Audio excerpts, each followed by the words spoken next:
Hello, everyone, and welcome to episode 6 of Secrets of Magic. I am Jason Bowman, and I'm trying to keep it together as me and the cast were meowing along to the opener. None of you could hear it, but we all nearly lost it here at the intro, but we've held it together. And we are going to get this game going. Yeah, that's right. I was gonna let all of you off. You made me that hard to intro this, so you're all in this with me. All right. So, before we get started here today, I'm going to toss it around the horn, as I always do, to each one of my lovely players and let them introduce themselves and their characters. Xander, take it away. Yes, I'm Xander Jeanneret. I'm a jellicle cat. Meow meow. No, it's fine.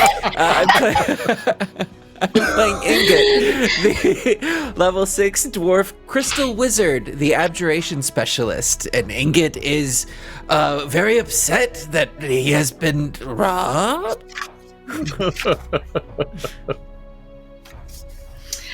Hello, my name is Michelle and Bradley. I can't remember if we're supposed to pitch ourselves, but I guess I won't. It's fine. You can find me on the internet at I am Chubby Bunny. But I'm playing Hachi. It's over here. There she is. There she is. There she be. What about my character? I'm a kitsune, so it's like a fox spirit. I got 8 tails instead of 9. Secret backstory you're never gonna hear about. Hachi. I got a little deity, a little familiar called Bug. That's like a little serpent thing. It's blue, and he's always mad and hungry. And I also have secret healing powers that I don't use very often. Why are those a secret? Well, they're not anymore. No. Yeah. It's a secret if everyone forgets. I told them. It's a secret again. They reverse it. Take it away. Take it away. Hey, I'm London. London Carlisle. I am playing Don the Magus, the half-elf Magus, who is ready to do some more spell striking. But I really wish I could spell strike from a range. Too bad that I can't. Subtle. Keep watching to find out.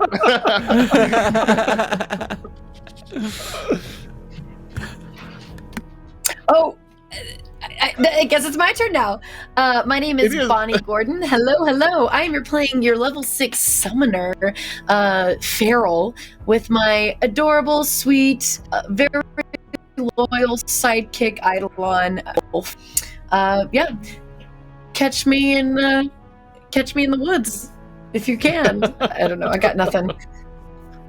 All right. Well, that's okay, because I have plenty for all of you here today.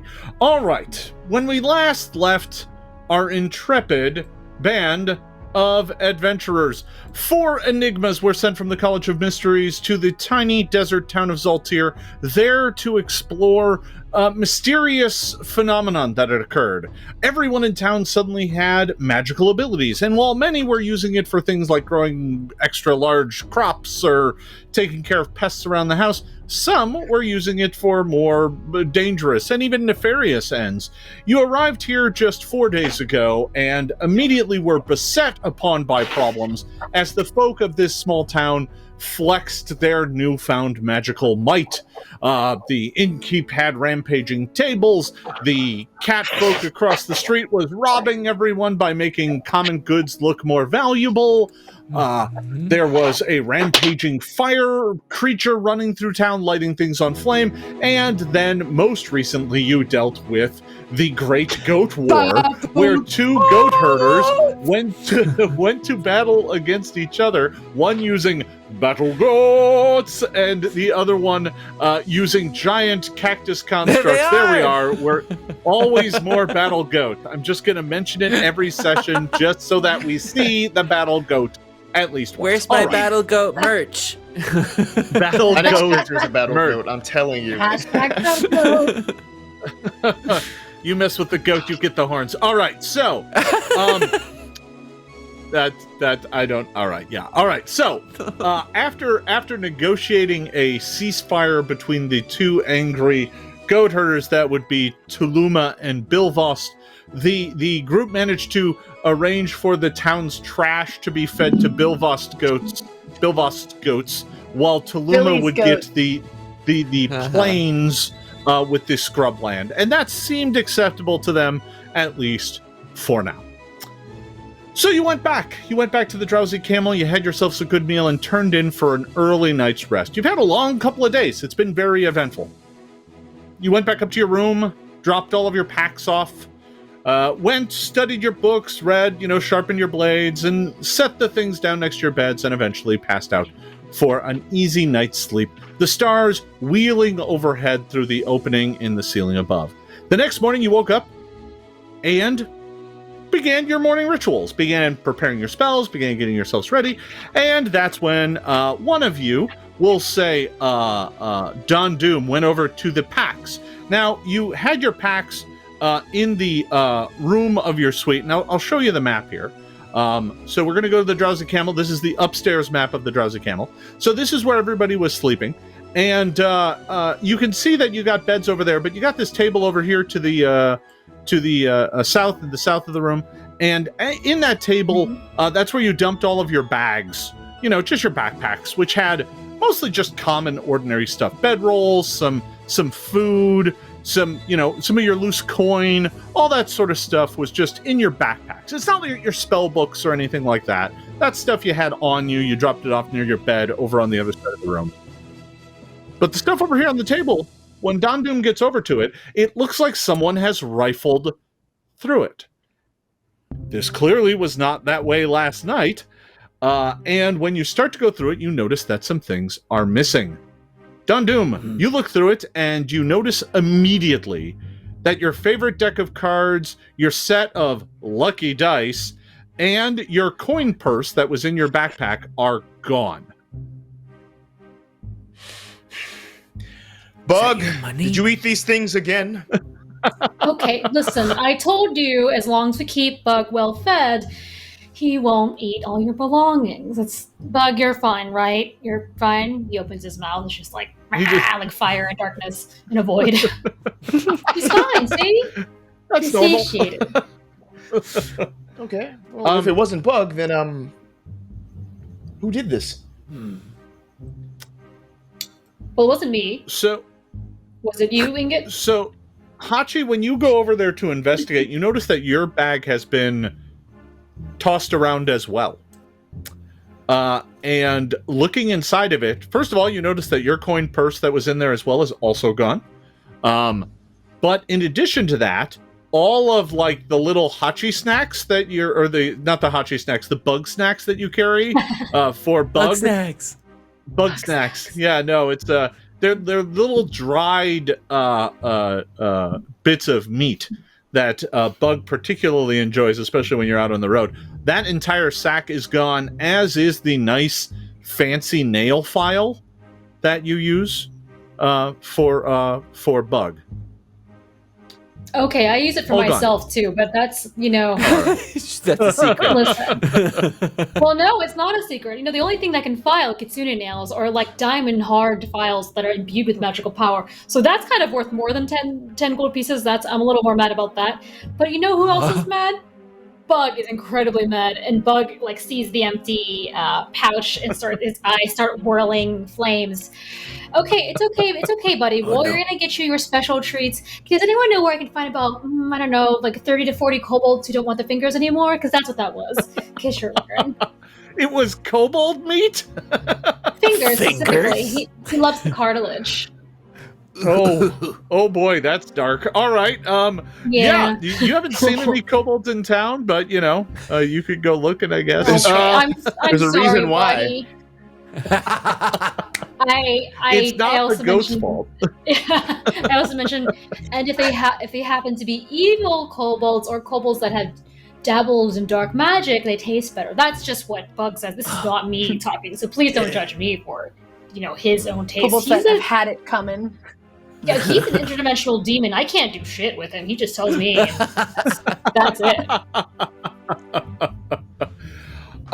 So this has attracted the rest of you over there, I'm sure, at this point. Mm-hmm. And lo and behold, it looks like Ingot, your bag has been tossed through as well.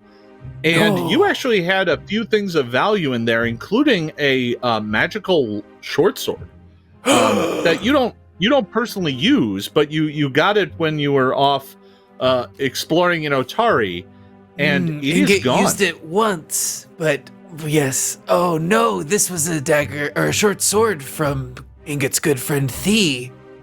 Oh.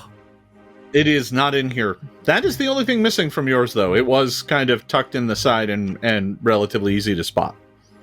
We must find this short sword. It has great meaning to Ingot. And last but not least, Fairel, you get over there to check your packs. And admittedly, your pack was mostly filled with, like, twigs that you thought looked cool, and like that leaf that looked like your a friend from childhood, and mostly like I there's could see the bottom was literally just dirt. However, you did have a small it wrapped up in a giant leaf. You had all of your coins. That's gone. And in addition to that, you had this very nicely embroidered leather pouch. That was your mother's herb pouch. And the herbs and stuff in it were long dried out and it's an old herb pouch, but you kept it, right? But it was delicately embroidered by your mother, and it's gone. You immediately see Fairel like start growling like a wild animal, be like, "They took my mother's pouch." She could care less about the gold. Sure. It wasn't much. I mean, none of you have that much money, but it's enough that now all of you are basically destitute. Fairel, are you or Fang able to sniff or find out where this person went to?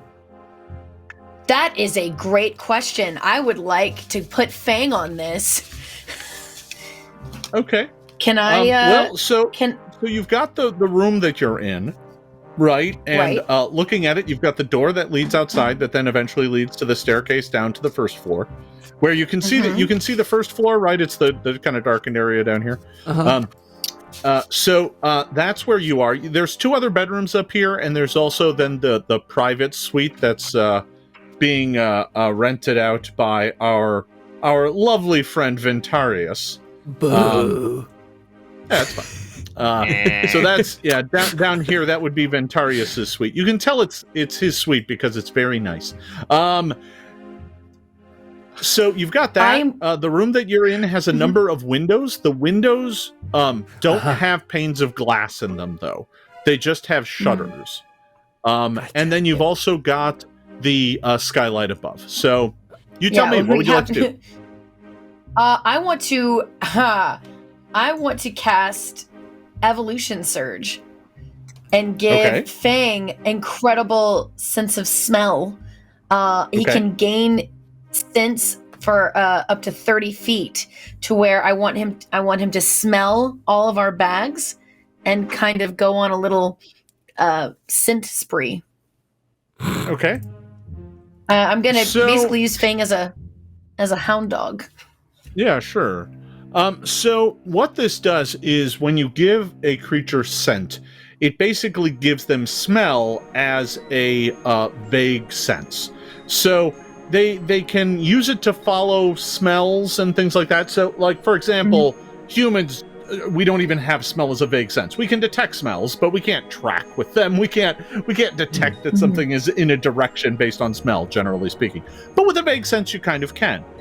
So in this case, Fang gains a very strong sense of smell and starts sniffing around the bags. Jinkies. Find the clues. So, Fang is like sniffing around the floor all the way around the table, and that's where Fang stops. Is just sniffing the bag, and then goes to sniff the floor around it. Ends up right back where Fang started, and doesn't go anywhere. Ugh. Useless. I would like to assist a little. I see your little pets can't find it. I'm gonna touch the. Oh, okay. Let's see you do better. I'm gonna touch the which table. is probably what you're about to do. Well, yeah, I can do stuff too. I'm gonna cast object reading. This is a first level spell. I read that object. within the past week. What happens? Okay. This is a Secrets of Magic spell, right? Oh, is it? I don't know. No, Is it's it, not. or is this... Did we do this last time? We did this last We did, time. but then it was only 1 week, not a month, and I realized now I could have heightened it to second level to be 1 month, but I was dumb and I missed the opportunity. So, first level, 1 week. Yes, here it is. Okay, so you place your hand on an object to learn a piece of information about an emotional event that occurred involving the object within the past week as determined by the GM. Mm-hmm. All right. Yeah. Well, that'll cut things short. I had all these different clues, but you just reach down and you touch the bags, and basically you're attempting to get a sense of what happened here, and you only get the vaguest impression, but it looks like you can see something, a hand opening up the drawstring and looking inside. The hand then roots around inside, grabs your bag of snacks, kind of weighs it, takes that. The hand reaches around, finds the nail file and like turns it over in the hand and kind of pawns that, and then also finds the coin purse, and it just kind of rifles through your stuff and takes what it wants. There is one thing I want to note about this hand, though. It is furred and looks like a cat's paw. That's son of a flying. Everyone, I want you to stay calm. I have some new information for you. The merchant cat from down the way stole our goods. Felson! I knew something like this was going to happen. I knew it. Can't trust him. So we're going to take him down. He would have gotten away with it too if it weren't for us meddling enigmas. Well, No. do you think we should Hachi, take a vote? Yes. we do believe you, and of course we know that you have done magic here, but we might need more concrete proof if we are going to bring these accusations forward. Maybe there's something here that we could find that definitely links Felson to this crime. Oh, you mean besides my magic? Okay, understood. I mean, except for my powers beyond sight that allow me to divine the true nature of this. Fine, I guess, yeah. Fairel, you're still there with Fang, and Fang continues to sniff all the way around the table looking for a trail, and doesn't find one. He came through the light. Maybe the skylight. He must have came and jumped down. You look up, and the opening in the ceiling above, by the way, is above this square and this square. Okay, the middle. So right there in the middle of the room, right where Fang and Don Doom are, they're both directly underneath the light. And the only place that Fang gets a hit on the smell is where Don Doom is currently standing. Perhaps there is a trap door underneath. Check your feet, Don. Well, I mean, yes. Don wants to look down around, but also particularly looking for like any sort of hair that might have come from, above down. You can't really see incredibly well here. You're looking around on the floor and you're not seeing any hair, or at least nothing out of the ordinary, right? If there's a stray hair or two here, you're not going to necessarily find them. I mean, the floor in this room isn't exactly spotless. Right. So, you're not in the nice room. You're in the merchant's room, so it's a little dirty. So you don't really see anything, but you do look up at the hole in the ceiling, and you know what? Give me a perception check. Let's do it. 17. Nice. So, you notice that so you've got this hole in the roof above, this skylight. There's no glass or anything. It's just open because it rains here like once or twice a year for 30 minutes. And you notice that directly below the lip on the floor there are a number of hemp fibers that look like they belong to like a hemp rope.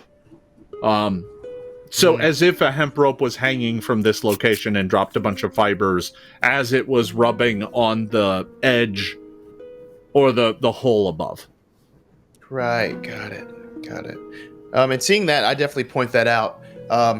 Now, I've escaped through many a skylight before, and you always use something to lower yourself down.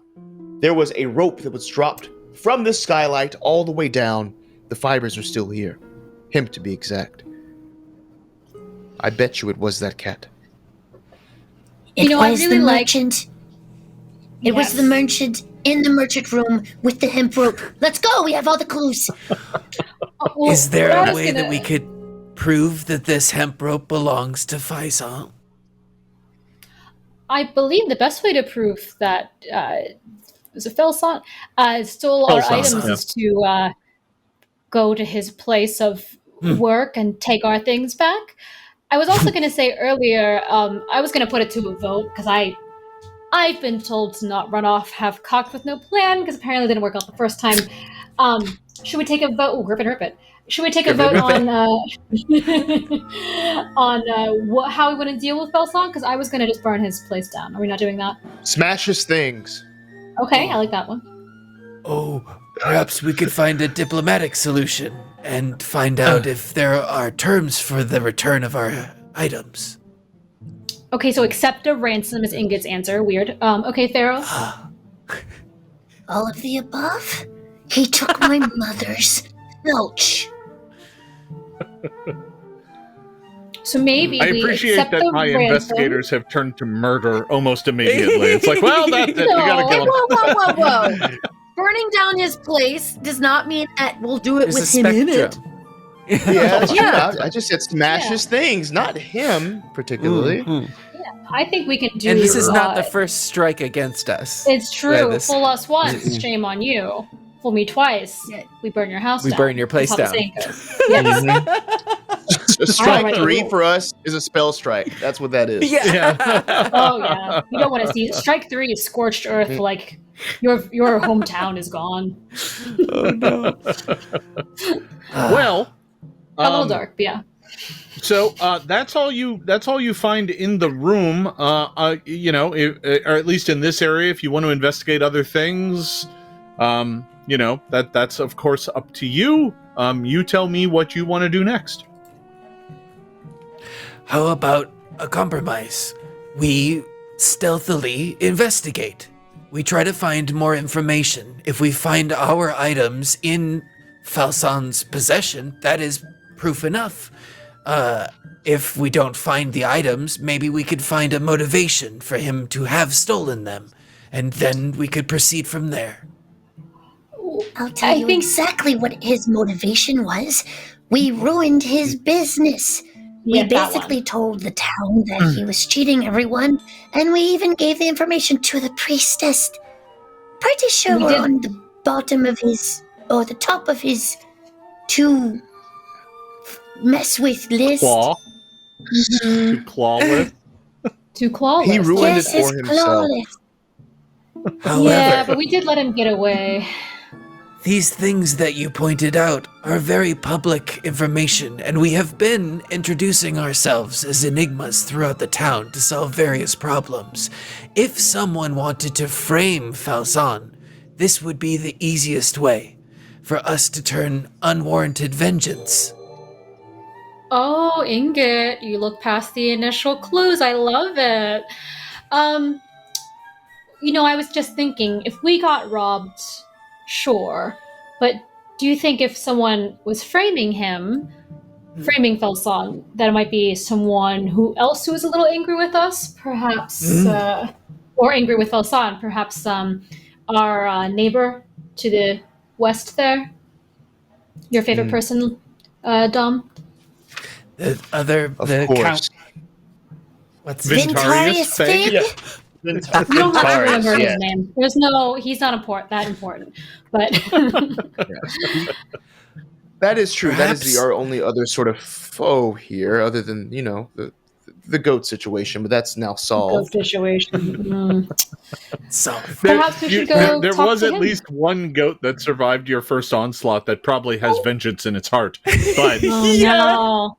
I haven't yet He's in a cave established it somewhere. as a villain, so it's going to take some time. Yeah. It'll come back for its revenge No! in Secrets of Magic 2, The Goat's Revenge. So, Fine. It is scary, Yeah. Electric Boogaloo. the revenge of the battle goats. Oh my gosh. Should we go talk to our spoiled rich friend? Well, perhaps we could split into two groups. One group to go and find more information about Falsan, and one group to find information about the Count. Okay.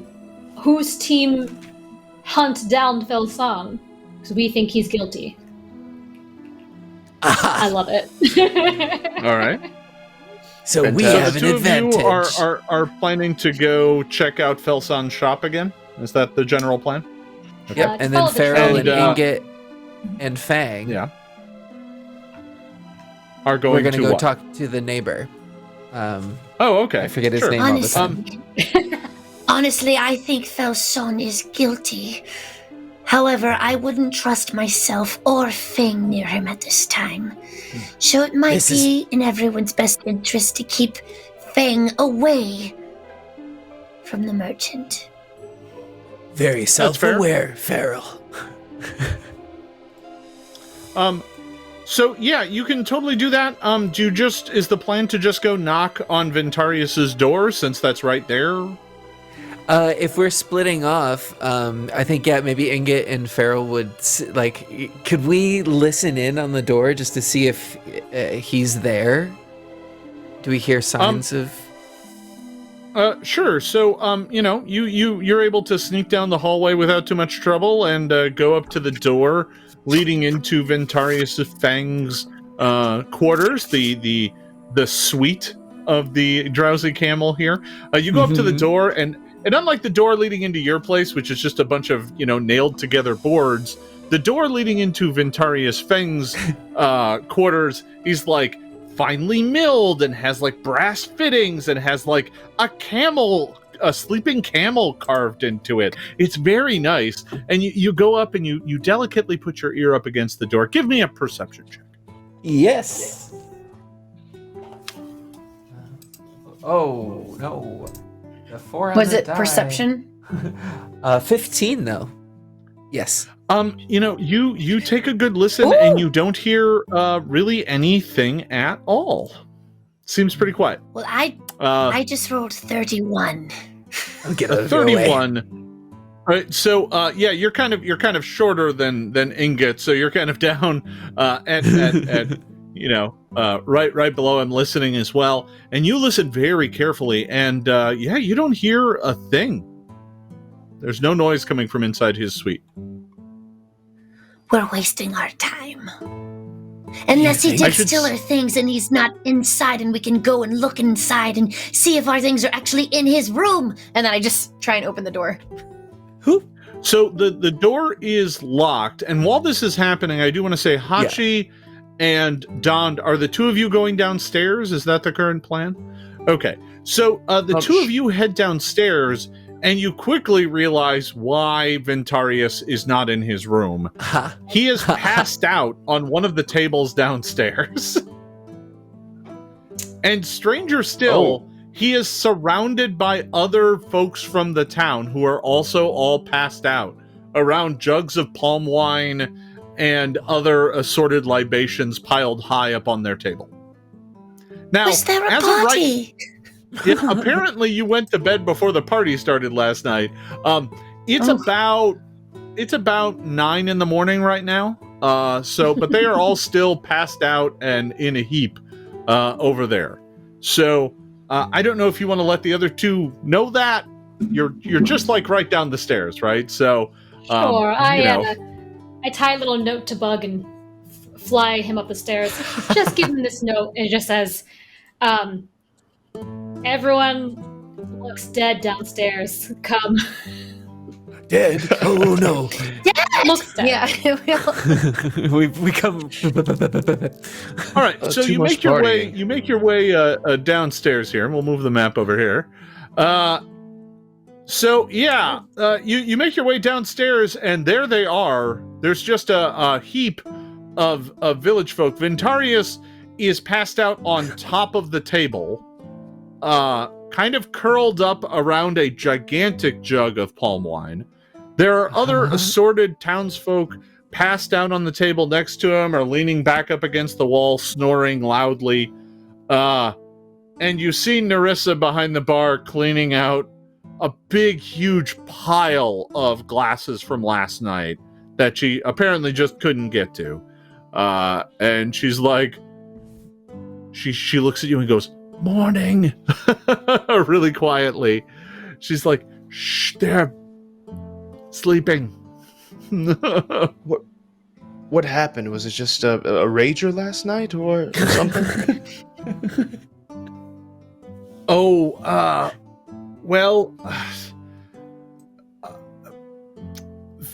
Ventarius went out last night and apparently went to some festival or a celebration at someone's house, and after the folks there wanted to go to bed, a bunch of them came back here, and I was just in the middle of closing up, so I just sold them a bunch of palm wine, gave them glasses, and turned in myself.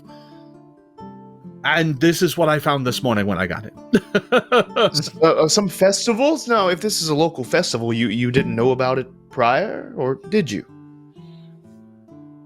I don't. It's not a town festival. I think someone was celebrating an anniversary. I don't really know. Ventarius somehow got invited.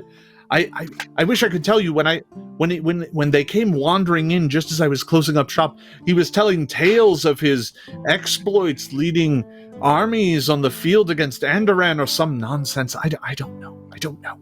But he's passed out. Nerissa. Sure. Question for you, Nerissa. Did Ventarius pay for all the palm wine himself? I don't. It's hard to say. They all came up and threw coins on the counter. They were all rapt in attention, listening to his stories. How convenient that he would have a surplus of coins. Even though he technically always has that, but still suspicious. I mean, she's like, well, I'd ask you if something was more suspicious.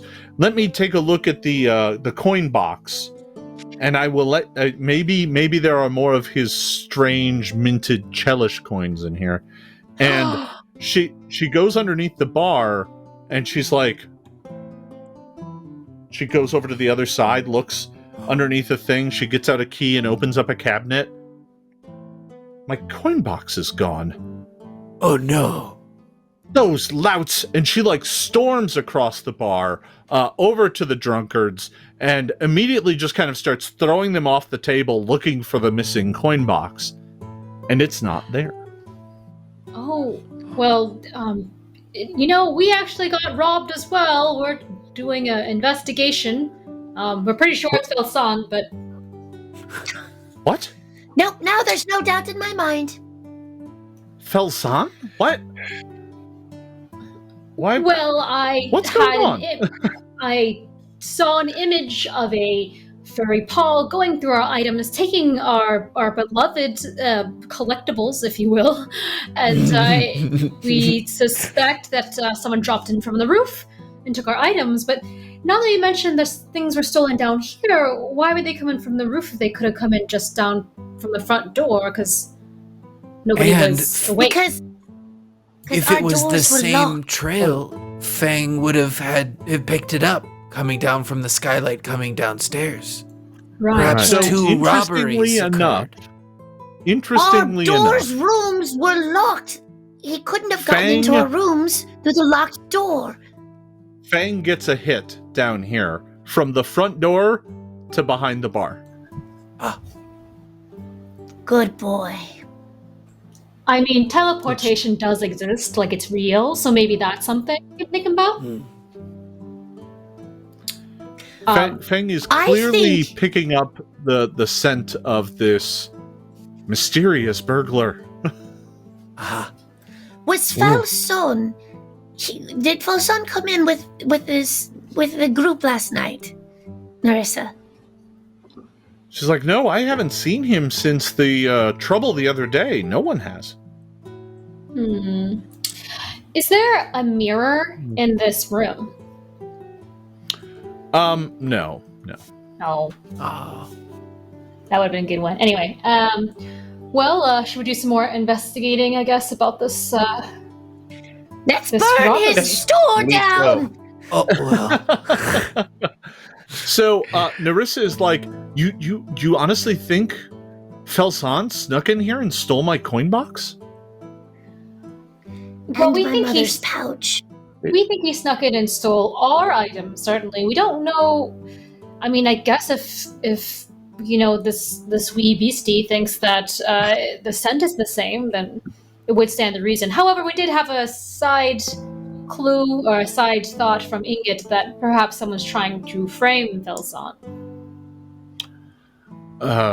She's like, well, I mean, you made a convincing case that he was deceiving people with his poor quality goods, pretending that they were of great value and then selling them at a discount. He was in essence robbing the folk already. I mean, it's not that big of a stretch that he would just go straight to actually robbing folks. And at that, the little sliding door between the Drowsy Camel and the Feast of the Flood, the restaurant next door, it kind of opens up, and Gagar, the dwarf, who is the cook next door, he kind of leans up to the door and he's like, my coin box is missing too! What's going on here? This is a widespread thing, it appears. A little cat burglary.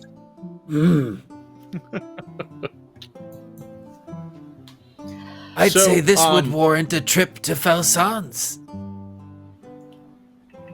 Nerissa's like, I'm going to go and let Adrena, the priestess of Serenray, know about this at once. We're going to need to call a council meeting. This is unacceptable. This is unheard of in this town. Yes, perhaps we've had minor pickpockets come through town before, but burglary, robbing. It's not the sort of thing we put up with here in Zaltir. Check with other businesses to see if they've also been robbed, if it's just you two, or if there's been more cases. You should probably also wake up Ventarius, because I'm pretty sure he had some valuable things in his room that have now probably gone missing. Not that I'm a suspect. I'm just putting all the clues together. Possibly. Yeah, I'll have to try and wake the lout. She was just over there kind of moving people around, and like one or two of them kind of roused a bit and were like, oh, just kind of holding their heads, but then they went back to sleep, and Ventarius did not get up. And if you speak to the other shopkeepers, if anyone saw Felson last night, that would help our case. Yes, I'll certainly ask around. I mean, there aren't very many shopkeepers in town, period. There are a few craftspeople who do business out of their homes, mending shoes, weaving, sewing, that sort of thing. But frankly, between, Gagar and I offer, shops. Felson's, of course, was selling general goods. And then, of course, there is, the Jewel of the Junira across the water that sells, frankly, fineries for those who want something for a special occasion. I can certainly ask around, but it will take a bit. No, I may be on the wrong path here, but I'm... Sorry? Sorry, there's such a delay. I'm so sorry. I was saying, as Nerissa is talking and telling us this, I'm going to grab a pitcher of the water, put a few leaves from my hair in it, and, muddle it all together, and just, put it down and be like, give them each a shot of this when they wake up. It'll help with the head. All right. She kind of sniffs it and is like, couldn't going be to any taste worse horrible. than what I took. It's going to taste horrible, but it'll definitely help. Gagar is like, if you need my he kind of leans up through the window. If you need my tested and true fish oil and egg slurry, I can serve up a whole mug of it. Maybe. No, thank you. Don Doom, what were you about to say?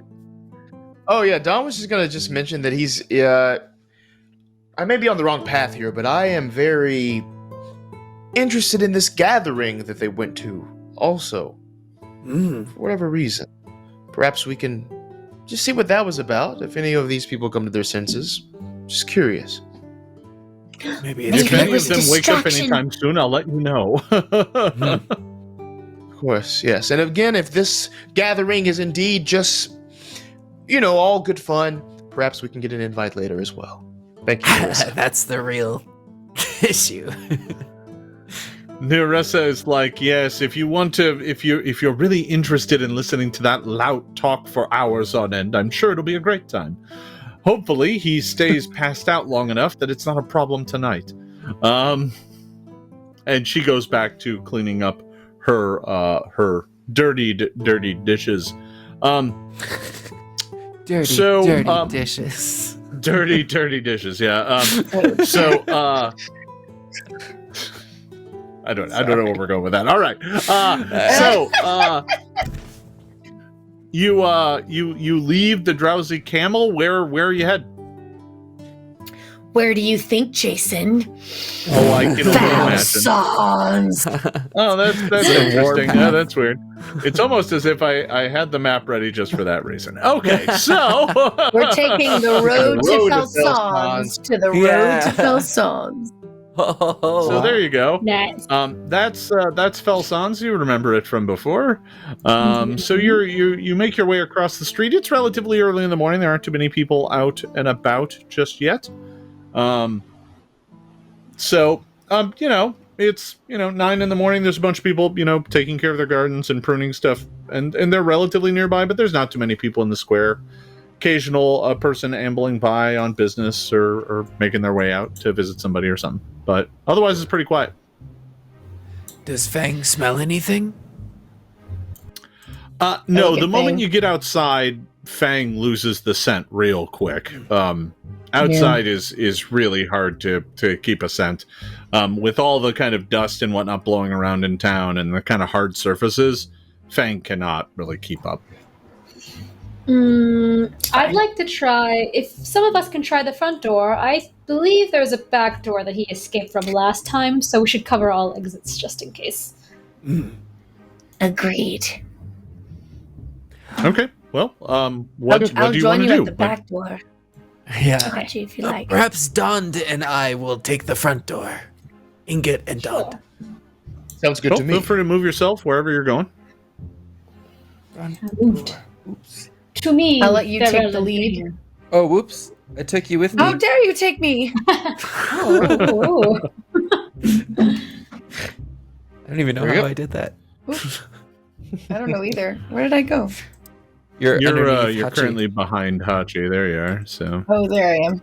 Oh, dear Lord, this is. I want to be. There you go. There we go. okay, yeah, wherever you want to go. We'll just We did it. the folks at home love watching tokens move around. It's riveting. Prime entertainment. Special All right, shout yeah. out to our podcast listeners. No, I'm just kidding.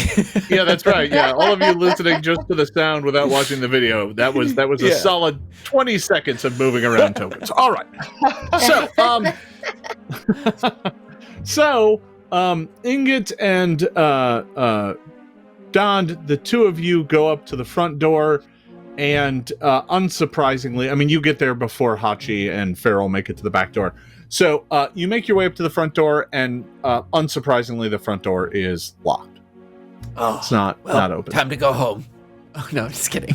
All right. Not open, so Story over. forget it, I guess. That's it. Adventure over. Back to Yeah. Absalom. Oh, you said the magic word. Don's eyes Ingot- go wide. No, Ingot will pound on the door. Bah, bah, bah, bah. Yeah, you give the door real pounding, and I mean you can even see through the door has a simple slat kind of opening in it. Like I said, not most of the windows around here don't have glass. They're because it never rains and it never gets, that cold, and you want to let the air out. So, but you're kind of looking through and looking inside, and the place is dark. There's nobody inside. But you bang on the door anyway, and it doesn't. Nobody comes to answer. Do you think he's hiding inside? Perhaps. Did he know that we are onto him? And you said the door is locked. If we try the handle. Yep. Yeah, the door is solidly locked. Okay. While that's happening, Hachi and Fairel, the two of you make it around to the back. There is a back door. You've made your way kind of around this southern bit of the building here, and you don't know what's in there. I mean, obviously you can see what's in there on the map, but you're pretty sure that's some sort of storage or back room. I mean, that would make sense for a shop. But there are no windows looking into it, so you can't really tell. But there is a door in the back. This door has no window in it. It's just a solid wood door with a handle. I try to open it just normally, see if it's locked. Okay, so you're going to move over and try and open the door? Yep. Not even checking for traps. Okay. So you go over to the door and attempt to turn the handle. The way you say Stop smiling, Jason. Stop smiling. And it's at that point that, unfortunately... Oh, no. I don't like where this is going. What happened? It's a little hard to see because you're standing on top of it. But... Oh no! I just moved it.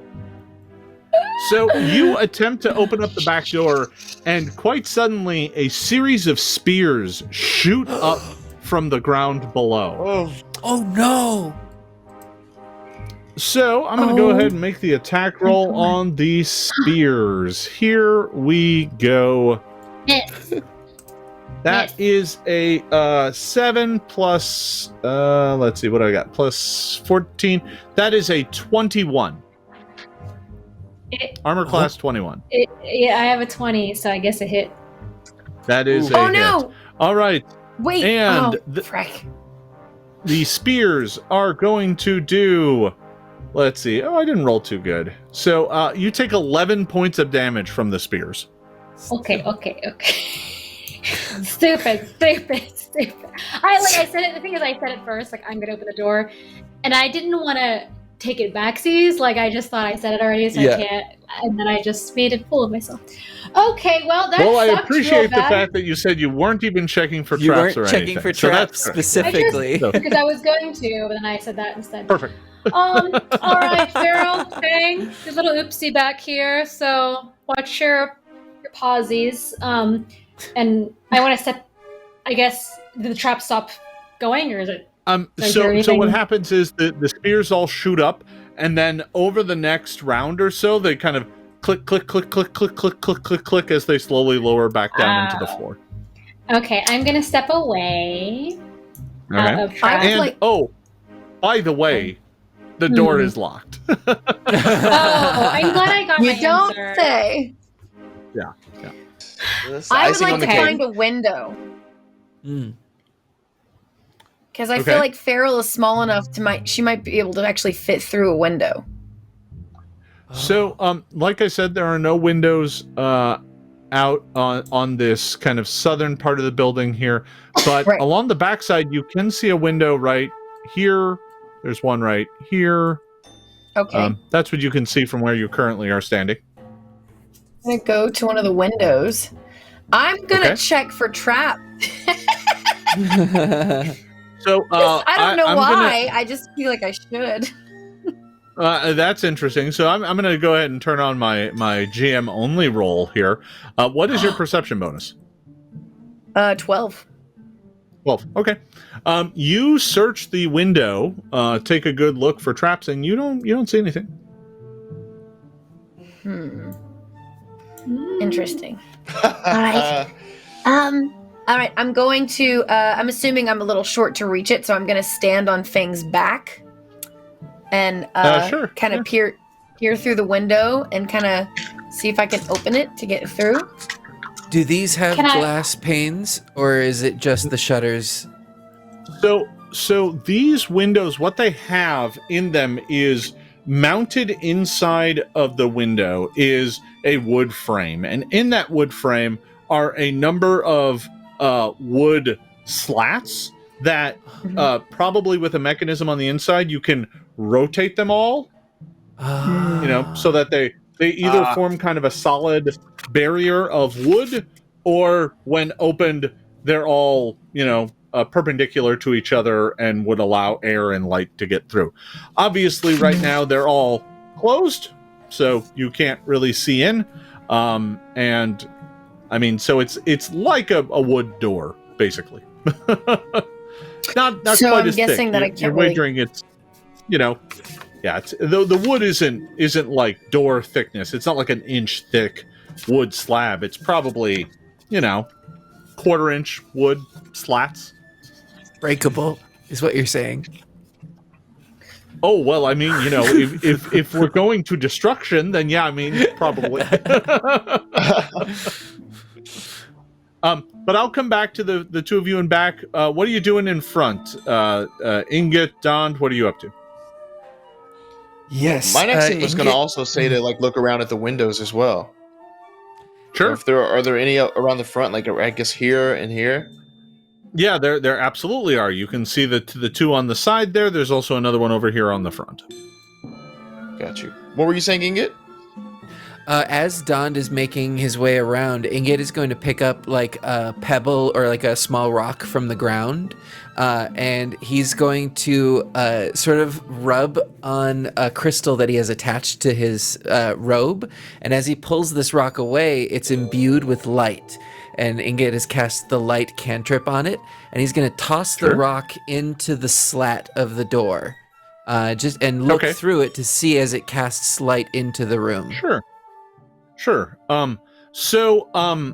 The only slats you've seen that are open, all the window slats are closed, but the door ones are open. Because the door opening is a grand total of like this big, right?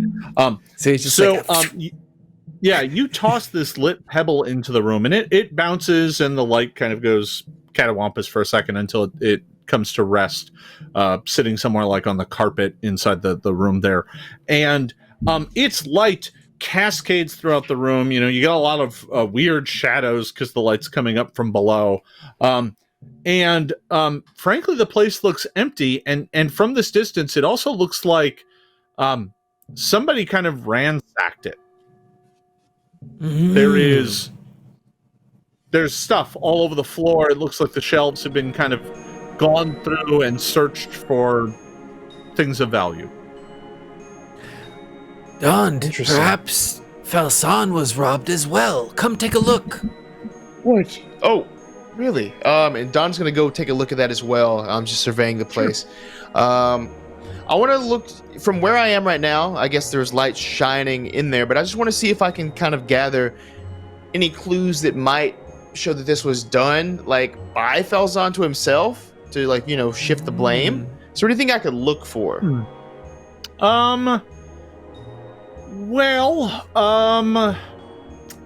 What lore skills does Don Doom have? I'm curious if you've got an applicable lore skill here.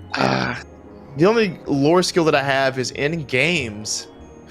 Take it from me. Having skills in games, that's worthless. All right, no. No, that's not really going to help. But give me a perception check. Or a society check. One or the other. I'll do society. Great. That is 24. So the one thing you kind of notice when you're looking around at the things you can see in there is that there are areas that are clearly not disturbed at all. And those areas look like piles of kind of worthless junk. Like, cheap copper cups, that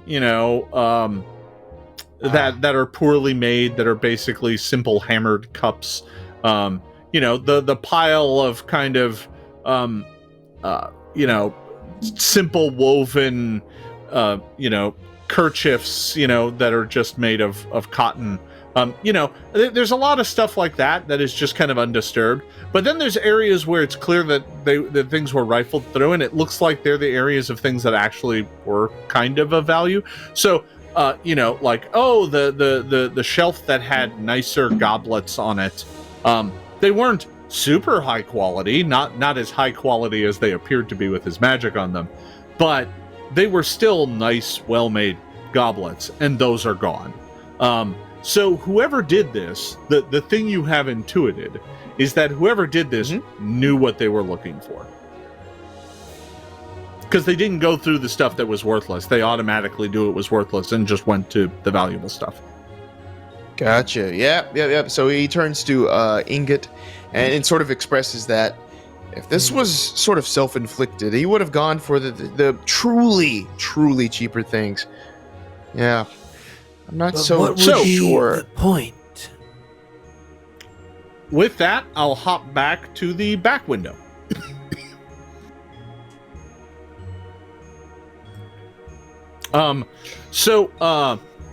Hachi and Fairel, what are the two of you doing back there?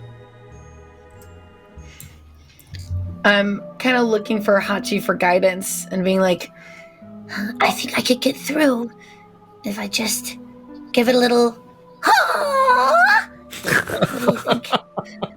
Oh yeah, I mean, I have a giant sickle. I could just stick through it, and then you could, get the glass out, and then you could hop through. But you can do it that way too. What do you want to do, bud? Your way's probably a little bit less destructive. Okay. I mean, I do want to burn this place out eventually, but let's not get you all scratched up on the glass then. And I make a sickle strike against the window. All right. Go ahead and just roll me some damage. Just damage. I'm not worried. I'm not going to make you roll to hit. Miss. 4, 5, 6, 7. Plus 7. That's a 7. Yep. All right. So you take your sickle and just kind of bash at the wood a bit, and you've scratched it and cracked one of the slats a bit. I long and the short of it is, if you want to break open the slats, you can. It'll take 30 seconds of kind of bashing at it with this weapon. If you had like a hammer or something, you could probably make quick work of it in a round. But with the bladed weapon you got, you can probably cut through it in 5 or 6 rounds. Not a big deal. Where you are at in town, there's not too many people who are going to see you, breaking and entering. But am I getting arrested? This is the crime now. It's happening. My mother's house. My mother's house. With the damage that she did do, can I see inside better? No, not yet. Not until the slats are kind of out of the way. You can totally break it out though. That's fine. Is that what you're going to do though? That's what I'm trying to confirm here. I'm trying to figure out if Fairel would be someone who breaks and enters. Yeah, it's the rules of the forest. It's true. I'm pissed. Yeah, you know what? I want to break the window. I want to see inside. I'm Fairel is 100% certain that he stole their stuff. So, yeah, I think she's gonna do it. I have my staff with me on my back. Can I hit it with my staff? Oh yeah. You can break out the staff and kind of bash it open. The two of you that make would be more of a blundering.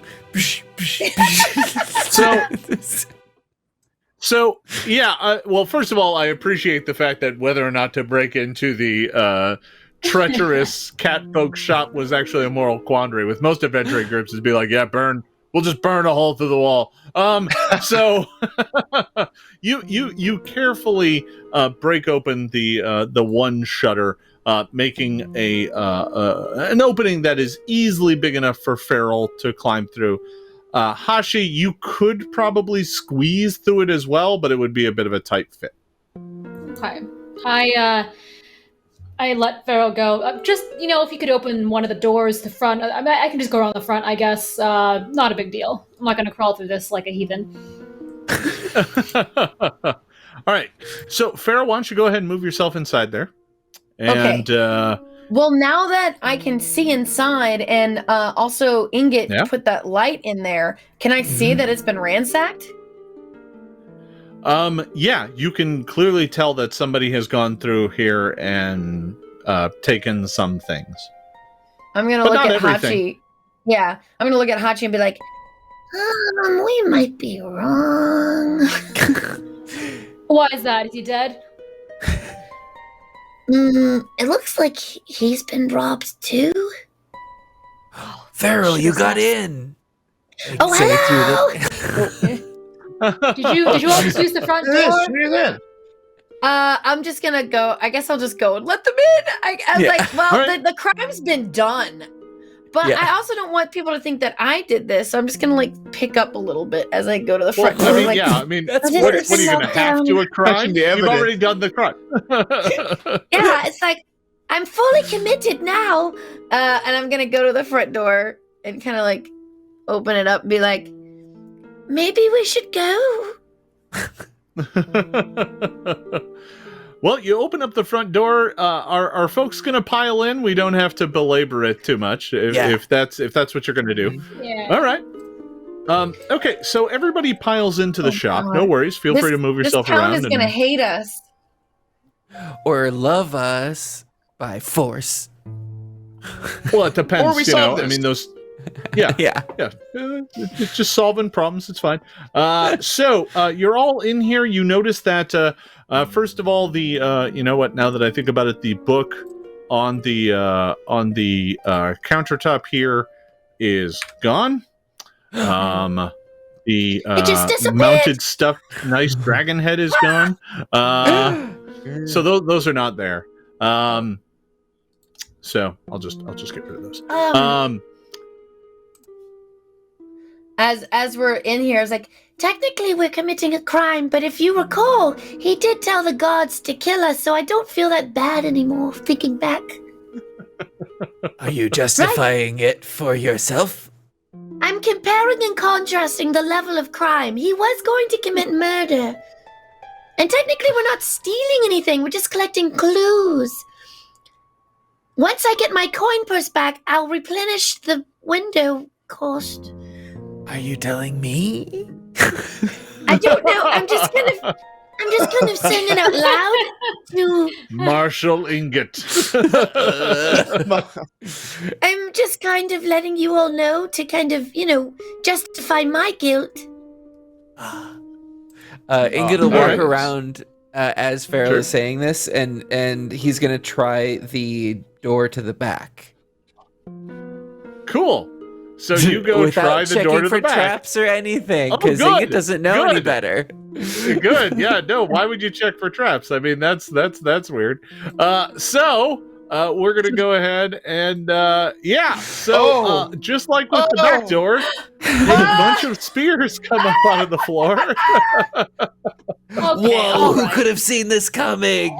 I know. It's Ingot. I figured I would get one of you with one of the traps. I didn't expect I'd get both of them. So, as soon as it happens, right. I'm like, oh yeah, watch out for the... So, that is, the spears come shooting up out of the floor. That is going to be armor class 24 against your AC there, Ingot. That'll do it. Yeah, so that's going to go ahead and do... I still have GM rolls on. Let me turn those off. That is going to do 15 points of damage, Ingot, as that spear goes right through your foot, and hurts you pretty bad. The difference being, this door, however, is unlocked. Oh, it's unlocked, but there's... Ouch. Ow, ow, ow. And I Should we guess just, I like, use some jump of the over mud on that? Yeah. Wait, are you gonna open the door and go through? Sure. Okay. But sort of not go through. Ingot is just gonna stand there bleeding. I'm going to hop on Fang. And then if you go through the door, Sure. I'm gonna have Fang. I'm gonna be on Fang, and I'm gonna have him jump over the spear so we don't get the trap. I see. Yeah. So if you could just keep the door yeah, I open. mean- If you could just like not shut it, that would be great. Yeah, once you're kind of aware of it, it's not too hard to avoid. You know, okay. you can kind of Not just too hop hard across to the square. avoid. I'm not worried about it. Well, the mechanism for it appears to be attached to the door handle, and now that you know that and the door's open, that's what it is. So, you are now in the back room of Felson's. Just like the front room, this room looks like it has been totally tossed, looking for valuables. There are crates and barrels and sacks, and many of them have been opened, and there are clearly things that are missing, because you can tell from the outlines of dust that are on top of other things, right? You know, there's a crate, and it was clear that on top of this crate was a small chest or box. It is gone because there is a square outline in the dust where it once sat. So looks pretty recent. A bunch of the dust is disturbed and scraped around and stuff. And it is clear that somebody has been walking around in here just from all the stuff that's kind of spilled around and tossed all over the place. So you see that. And then as you kind of file into the room and you can look towards the back, there is, toward the back of the room, a desk, and the desk is piled high with, like, old ledgers and papers and all sorts of stuff. Yeah, that's what you see in the back of the room. I will say, once Ingot gets sort of in and situated in this corner of the room, Ingot will pull out a potion bottle. And as you look at it, you can see that there is sort of like a faded label on it. And it says, monster hunters, helpers, and healers. And Ingot just downs it. And it is a lesser healing potion. Nice. Nice. As soon as you do that, at the whole time, like you were walking to the corner, Fairel was prepping healing plaster and mud for you. And then as soon as she sees you keep drink just in case. drink the potion, she like slowly puts the mud away. Nope, keep it out. I have 11 points of damage. Oh yeah, I mean, that's you right. already made it. You already made it. I mean, I'm not gonna let you waste it. Okay, I'll do a medicine check on whoever needs it. Yeah, Yeah. Ingot Sure. gets 8 points back. All All right, who wants if- my healing mud of love? Just So me. I'm good for once. just like last time, you can decide to do DC 15 or DC 20. The DC 15 will heal 2d8. The DC 20 will heal 2d8 plus 10. The choice is yours which one you want to attempt. Let's just do the regular 2d8 because she didn't take too many points. You know what I mean? Sure, Hopefully, sure. I roll well. But I'll save the heightened for another, just in case we get attacked or something by more trapdoors and spears that no one's checking the knobs for. Okay. Let's see. Oh, I didn't. 9 points back. Well done. All right. Okay. So you go and patch them up with some healing mud, and what do you want to do? I'd like to investigate the corner desk, I believe, unless someone's already done that. Yeah. So, yeah, go ahead and move yourself up to the desk there. And I check for Spears. you. What? You did you say you check for traps? Yeah. No, unless I open something. I'll just look at it. God. So the one thing you notice is, okay, so you got this desk, and there's these kind of piles to either side of the desk. They're actually on the floor of like old papers and like journals and some small boxes and stuff. So there's just kind of these teetering piles next to the desk. The desk itself has like an old, simple, one of the small, tiny little hand lamps. It's a little, brass lamp that you would fill with oil and light the end of it, and it would light the space just dimly.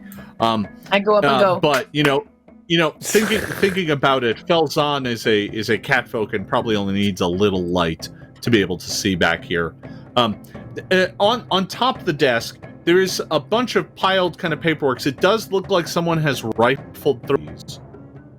And sitting kind of in the middle, and it's mostly covered, is a piece of paper that has like something scrawled on it in common. And you can only see a couple letters of it, but it looks kind of like, unlike the rest, which look like, ledgers and accountings of profits and losses and shipping manifests from various deliveries and stuff. This looks like a piece of paper with something written on it that is not an invoice. And you can only make out a couple letters of it, but you can't really read what it says. I found some garbage paper. I'm not really good at looking for clues. Does anyone else want to look at this? Garbage. Look like anyone's garbage. Are you handing the paper to someone else? I mean, I'll look at it for like a second. If it's magic, I can tell. By the way, I think I have some kind of reaction about that. All right, so you're gonna pull it out from underneath the stuff and take a look at it.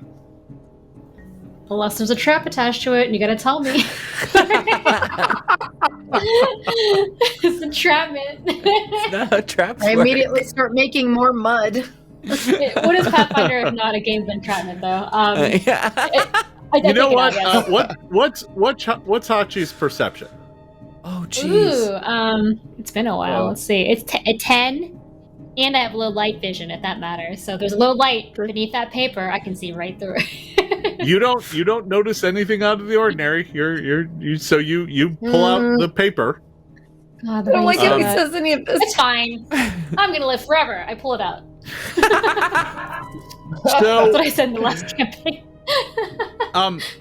So you pull out this piece of paper. Oh no, you died. Oh, You're fine. So as you pull out this piece of paper, two things are going to happen. The first thing is that you notice that the piece of paper has written in kind of probably charcoal. All it says on it is, "I will have my revenge."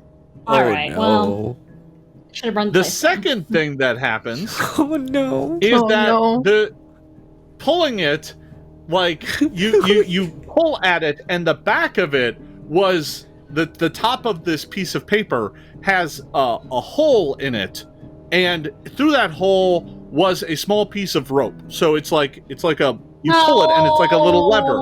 And as you do so, the two piles of paperwork collapse and fall onto the floor, making kind of a mess back in this area. What happens is, as one of them collapses, you quickly realize that the one over here on the right side, that pile of paper was precariously placed over a hole in the floor. Just kind of a hole. You're not sure. Oh, it's like not an attacking hole. Okay, I just like a pit. really No, assumed that was an attack. It's a hole, Pit. not a hole. Okay. It's a hole in the floor. So that was a Call of Cthulhu joke. Oh, yeah, that's up my alley right there. That's not bad. Yeah, no, that's the quality sort of cross game pun I bring to the table. Now, the papers collapse, and one last thing happens. The rope that was underneath this apparently was attached to some sort of mechanism behind the thing that pulled a rope or a pulley, and you notice that there's this rope running up the back wall, and you had assumed it went up to the lamps up at the ceiling, right? Because when you got lamps up at the ceiling, you generally tie them off, and then you can untie them to lower the lamps. But this isn't going to a lamp. It was going to a series of jugs running through the center of the room. And all of them fall, splashing all of you. As they hit the floor, you are all splashed to some degree or another by the contents of these jugs. We gotta go. So this all happens, and just for a moment, everyone's just like, what just happened? As these jugs fall from the ceiling. And it's funny because the way you're positioned, the jugs don't actually hit any of you. Because they're right in the middle of the room. Oh, nice. But they do land right near you and shatter and splash you with this thick syrup. Oh, no. Can I do like a nature or a plant check and see if I know what that is? Yes. Yes, absolutely. A nature check? Yeah, Would a nature check be the right thing? Yeah, nature check. Go right ahead. Yeah. 15. I don't like how you say this. Hold on. 27. No, yes, So 27. It's you identify it immediately. It's like a very sticky honey syrup you've been splashed with. And as you're going, what the hell? I'm pretty sure Hachi, it's also remember that? flammable. You're staring at that hole, Yeah. and coming up out of the hole is an ant. I don't want Just- to do just this. one ant.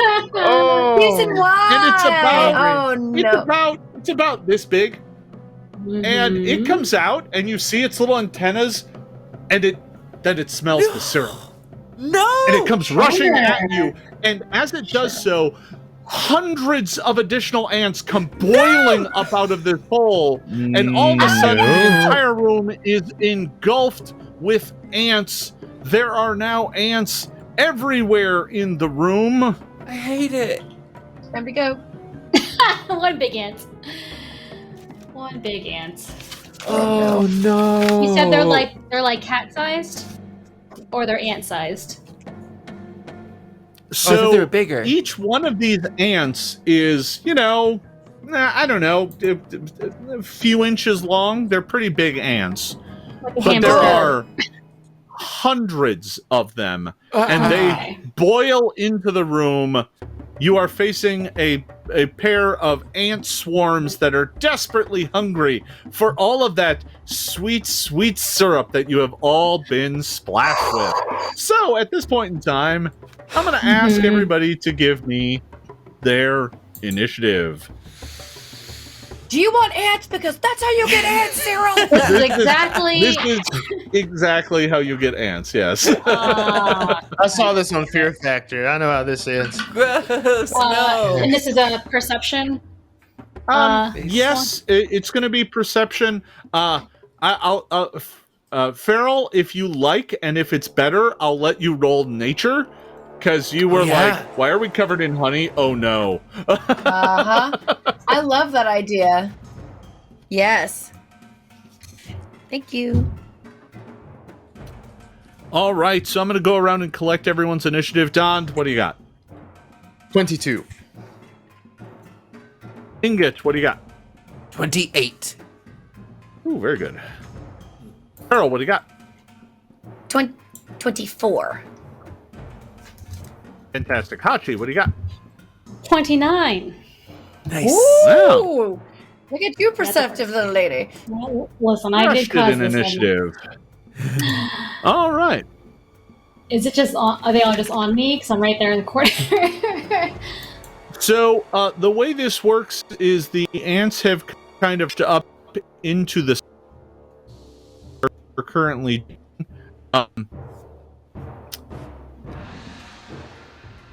Oh, you cut out there for a little. They are Jason, we getting lost your ready. audio. Mm-hmm. Oh, your internet. There it goes. Oh, you're back. Nope. Okay, now you're back. Yeah, we all lost you for a second. Yeah, I all of a sudden everything kind of went wonky, which is really weird for me. Trying to make sure there's nothing else weird going on. Okay. All right. Well, all right. We'll carry on. So the way this works is ants can swarms like this can occupy your spaces.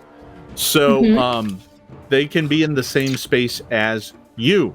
So currently Fang is surrounded by ants and Hachi is surrounded by ants.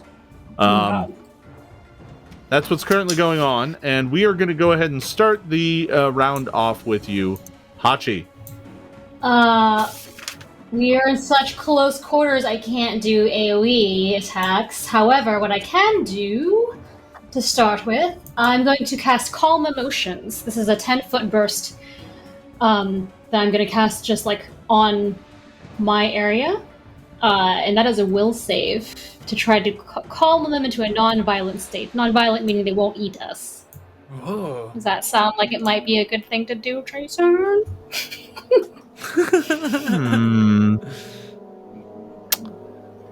So, because it is a burst and it affects all creatures in an area, this can affect a swarm. Normally, they would be immune. If you try and like charm an individual ant, you might get one ant, but the other ones aren't going to care. That is not the case with this. So this is a 10-foot radius around you. What is it? Calm. Sorry, what was the spell again? It is called Calm Emotions. You forcibly calm creatures in the area, soothing them into a non-violent state. Each creature must attempt a will save. Okay. Yeah. All right. So 10-foot burst. No. All right. So where are you centering this? Because you don't actually center it on yourself. It doesn't really matter, actually, now that I think about it. Yeah. Tiny room. No, it is a tiny room, but you may hit your allies. No, well, yeah, you may hit your allies. It'll be Roll fine. good on a will save. If an ant bites you, then it's fine. Yeah, I think at the very least, Hachi, you're going to be hitting yourself. But you could not hit anyone else if you wanted to. Other than the two swarms. Yeah, let's do that. Let's ride this out. This is very exciting. I want to see what happens. Calm yourself. So yeah, I mean, I would love to just not help. Oh, you know what? Actually, so the swarm mind. Actually, let me just make sure I've got this right, because this is tricky. Swarm mind Paizo says watching. specifically that it is immune to mental effects that target only a specific number of creatures. So it kind of has to hit the whole thing for it to work. You can't just hit part of it because there's too many other ants that are not going to care. So a 10-foot radius burst is, let's see, even if you put it right in the middle, yeah, you're not going to hit all of both of them. They're not in the right position for you to hit all of both of them. So you can definitely hit one of them completely. Okay, but my swarm. You cannot hit both of them completely. Got it. I choose my swarm, Pikachu. I'm not surprised by that. Okay, so we're back to where we started. It's all good. So you can do this and hit all of yours without a problem. So I will need you to make a will save, and I will go ahead and make a will save as well. Oh, that's right. Just so you know, this what the spell looks like is that I sort of like scratch Bug behind the ear, and he starts singing this like really charming little song, but it's like, accentuated by little tiny burps. But it's otherwise very pleasant. All right, so I'm gonna go ahead and roll my will save. Ooh, a 23. That's pretty good. I rolled a 14. The save is a 22. I rolled a 25. Okay, so both of you succeeded. So as long as you sustain this, it will have a penalty on its attack rolls, which unfortunately is not going to do you very much good because swarms don't make attack rolls. What do they do? Wait, how do they not? Don't It worry, just you'll hit? find out soon. You'll find out I soon. It's hate fine. it. No. Okay, that was 2 of my actions. Yeah. For my other action, I think I'm gonna try to. Can I step like right there? Yeah, Get you out can of- move. Yeah. Bleh. Yeah, if you want. If I disengage, will they have an opportunity attack if I completely try to get out? Well, remember, a lot of creatures in Pathfinder 2nd Edition do not have opportunity attack. Time to roll that it- dice. The choice is yours. I love it. Every time you say "I don't know," then something bad happens to me. So I'm gonna go ahead and do it because right. that's what I want to do. I'm gonna try to You go leave. ahead I hate and this. do it. I'm just gonna, for now, stay in the room though, but I'm gonna go literally in front of the door, all right, you know what? This is not really worth it. There is a trap out here, but we can just jump over it, right? I mean, that's the end of my turn. Did nothing. All right. So, you move away, and the ants don't do anything in response. Ingot, we are over to you. You're muted. I think. Whoops. Yep. Sorry, that was You're all muted. good. Yeah. For the first I one, could hear him, and I was like, oh. fires off protective ward for 1 action, and Okay. that is 5 feet. And then for the other 2 actions, Ingot sees Hachi's sort of tactic and catches on and picks up one of his crystals and starts shaving it along some sandpaper material, creating a fine powder that he moves forward, and that's him casting Sleep on the swarm. It's also going to potentially affect Fang, so they'll just have to make another will Okay. save. Is this the one right near you, or the one further away? Yes. No, the one right Or in the one front. right near you. It's Okay. a 5-foot burst, though, and it's a 30-foot okay. range, so I'm going to aim it directly in the middle of the swarm. That will hit the entire swarm. All right. So I'm gonna go ahead and make the will save for the swarm. Here we go. Can I do one for Fang? Yep. Absolutely. Wow. My dice. Oh. My dice are on fire. I rolled a 16 and got a total of 25. Oh, that does it. Your save. Okay, but success, the creature takes a -1 status penalty for perception checks for 1 round. So there. You have succeeded in making the ants drowsy. Yeah. But they are still so hungry for that tasty sugar. All right, that was Ingot's turn. Next up, Yes. Fairel. Just so you're aware, and Fang rolled a 30, so he's fine. Okay, he's fine. Yeah.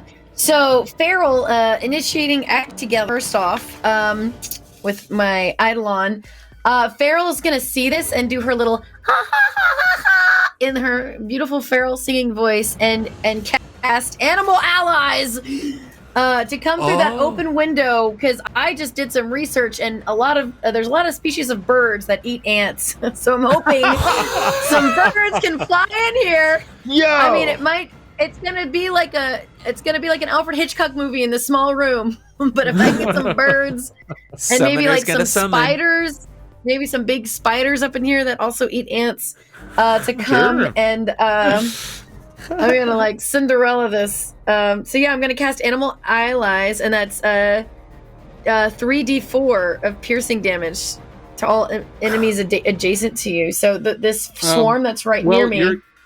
You're casting this at higher than first level, though, right? Because you only Correct, have second and third level slots. So is this a second level slot for you? It's a 1. No, I have it it as a starts first as a level. 1. Oh, I but you can't. I have guess to it's a use 2. second It's a or third. 2. It's a second level. All right. So that means it's going to do 6d4, not 3d4. I have it written down correctly. Well then, la di Yeah, no da. worries. These Yeah, no birds are worries at all. powerful. All right. So you summon a documentary special worth of insect fighting, and David Attenborough shows up to narrate how the ants and the birds and the spiders and the centipedes are all fighting. And we wanted to get Morgan Freeman, but we couldn't afford him. So yeah, it's very expensive. All right, so I need to make a basic reflex save. This is an emanation. That's pretty good. So that's actually going to trigger my weakness too. That's nice. Okay. So I am going to go ahead and roll a reflex save. Here we go.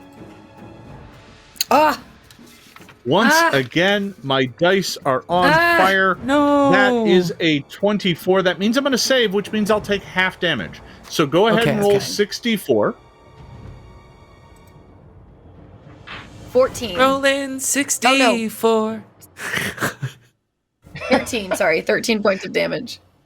13. All right. So, where did you center this? You know what? Actually, I should ask this. Where you can center it between the two of them and hit both of them. You could hit the back one. You can hit the front one. Whatever you want. Oh. Knowing me, I'm probably gonna aim. Knowing that, I'm gonna hit both of them then for sure. I was gonna aim the one at Fang, but I'm gonna hit both of them. If you enter it, because with an emanation you have to pick kind of a corner to point it at, and then it blows out from that corner. You can actually pick this spot right between them and hit both. So I would love to do that. Yep, and have all my little else. bird friends come in. So Fairel's just arms wide open with like doing the and like birds are flying in from behind her, like very slow motion epic movie moment of birds flying in. Weird insects crawling from weird places. So let me roll a save for the other one, and I got a 25 on that one. So, boy, guys, they are not friendly today. So both are going to make it. You rolled 14 points of damage. That's going to be halved 13. down to 7. But they do both take extra damage from area attacks like this. So they are going to take a little bit more. So yeah. And I still have a move. So I still have an action. So I'm going to have Fang attack the swarm that's right around him. By I guess clawing at them because Fang will get that attack as part of your act together. So right, exactly. I'm thinking that's true. I'm going to move. I'm going to take one action to move next to Fang right here, and then have Fang attack. It's going to be time to dance. He's going to do a little paw dance. The order of it is that he actually attacks, and then you move, because the attack has to happen as part of your casting of the spell, but that's fine. So go ahead and make the attack roll against the ant swarm. Fantabulastic, and let's do it. It is oh yes, my darling. Man, it was almost a natural 20. 21. I'm not 20, 31, sorry. It's a 19 with plus 1. 31. 31 is going to be more than a hit. That is a critical hit. Crit! Yes! Fang just starts ripping apart ants. Yeah. Well, I mean, this honey stuff is stuck in his fur, and he hates things in his fur that's sticky. So that will be 9 to the low to 13 points of damage. All right, so you do 13 points of, I would assume that is either slashing or piercing damage. Okay, so that's going to have a little bit of a less effect, just because it is a swarm. But that does do something. I just remembered that an emanation comes out of you, so those animal allies actually swarm around you. But it's not a problem, because you can just move over into the swarm and still be able to do the thing. But you do have to move. That's why I figured. That's why I was going to move over there. Yeah. No, it's fine. Everything works out the same way. It just comes out of you instead. All right. So that is the end of Fairel's turn. Don Doom. All right, Don is going to use my first action to move back. I'm going to sort of back up against the wall in here next to Hachi. And for my second two, I'm going to cast and conjure up an acid arrow that I'm trying to send just kind of in a straight line this way. Love it. Okay. Yeah, I mean, Acid Arrow goes and strikes a single target, but that's fine. You can still target the swarm with it. The swarm itself. Yeah. You can throw it at the swarm. So, rolled an 8. All right. Uh-oh. Wait, no, a 9. That doesn't make much difference. So, with the acid, you're throwing the acid arrow, right? You're casting acid arrow. Okay, so yes. I think that requires a spell attack roll. So we'll start with that. It does. Yeah, an 8. I mean, a 9 to hit. 9 to hit. Did you? How'd you even get a 9? That seems impossible for you to roll. You roll one. I rolled a nat 1. Oh. See, God. that's more important because it means you critically failed. Yeah. Okay. No, the truth is out. Yeah, no, I was like, well, I should have led it with that. Yeah. So I think that's going to be important because it means that it's going to go completely awry and hit nothing in particular. So Don unleashes an acid arrow, but it goes sailing across the room. It hits the wall and starts burning a hole in the wall, but it misses the ants entirely. Don, you do still have one action remaining. What would you like to do? Oh, okay. Let's see. Well, that was 2, right? And I did move. And you moved. Oh, you moved. So 3. I missed the movement. Yes. Sorry, you're all good. You're all good. I missed the movement. Sorry about that. Okay. No all right. That is the end of Don's turn. Next up is going to be the ants. The first ant swarm is going to march across the room, engulfing Ingot and Hachi. No! The other ant swarm is going to move to engulf Fang and Fairel. And as the ants move into those spaces, they begin to bite and rend all 4 of you. The only person who is spared this is Don because I couldn't get into everyone's space. However, we're not going to resolve that until after we come back from a short break. So I'm going to let everybody stew in their stressed out syrup juices, and I'm going to let everybody take a quick break, and we'll be back in just 10 minutes for the second part of this thrilling adventure. Stay tuned, everybody. Sorry. We will be right back. Why's it gotta be ants?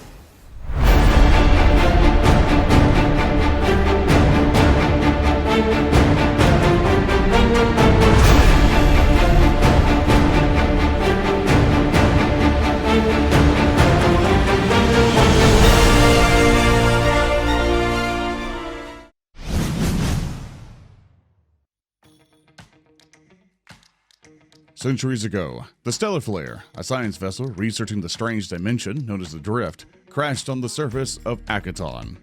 Now, an android with a claim to the Stellar Flare wants to find the wreck and rescue its valuable research. The Stellar Flare's remains lie in the middle of an enormous junk field filled with malfunctioning technology, inhabited by predatory creatures and fought over by territorial space goblins. And there are whispers of an enormous robot made entirely of junk that wanders the scrapyards, eager to destroy everything in his path. Can your heroes broker a peace, reach the wreckage, and defend it against an army of scavengers? Junker's Delight is a Starfinder adventure for first-level heroes, and the perfect next step from the Starfinder beginner box. School's in session in Kindled Magic, the first volume of the Strength of Thousands adventure path. The newest students at the Venerable Magambia School of Magic must begin their academic careers with tests of their skill and resourcefulness. The heroes can learn much from their teachers and fellow students, but must be aware of mysterious secrets and sinister plots. The rigors facing any Magambia students are steep, but the heroes must also contend with strange infestations and supernatural intruders in the school's ancient halls. Education is far from easy at the oldest and most prestigious magic academy in the world. For a quick adventure for first-level characters, discover Pathfinder Bounty somewhere below. While sheltering in a cave from a storm, the player characters discover a note from a stranded spelunker in need of immediate assistance. They must navigate the hazards and creatures of the treacherous caverns if they want to help their bounty make it out alive. 2 new adventures, including An Agent's Obligation and Breaking the Storm, Parting Clouds, await members of the Pathfinder Society. Learn more at pathfindersociety.club and join a game with friends from around the world or across the table. New adventures await members of the Starfinder Society in the Year of the Data Scourge. Mission Not Found and A Waltz Through Myriad Worlds are now available. Become a Starfinder Society agent at starfindersociety.club. Whether the heroes are exploring the world-spanning woodlands of a living planet or racing inner cycles between giant trees in a dangerous high-speed chase, Starfinder Flipmat Forest Moon has you covered. Key aliens and NPCs from the Fly for Your Die adventure path come alive on your tabletop with the Fly for Your Die Pawn Collection, featuring more than 100 creature pawns of an alien, NPC, or starship from the campaign, including Edgecore bounty hunters, the Golden League's assassins, rival starships and their crews, and dozens of unique creatures. This 27 by 39-inch double-sided combat map features 2 different islands for use at your table. Don't waste your time sketching when you could be playing with Pathfinder Flipmat Bigger Island. You'll be ready next time your players make landfall. The next time your players are ready to explore a towering castle or imposing fortress, they won't have to wait for you to draw every wall or door in the complex. Pathfinder Flip Tiles Fortress Starter Set provides beautifully illustrated 6-inch by 6-inch map tiles and can be used to construct a sprawling fortification full of places for defenders to make their last stand. Find your path to friendship and adventure with these new releases and more at Paizo.com and your favorite local game store.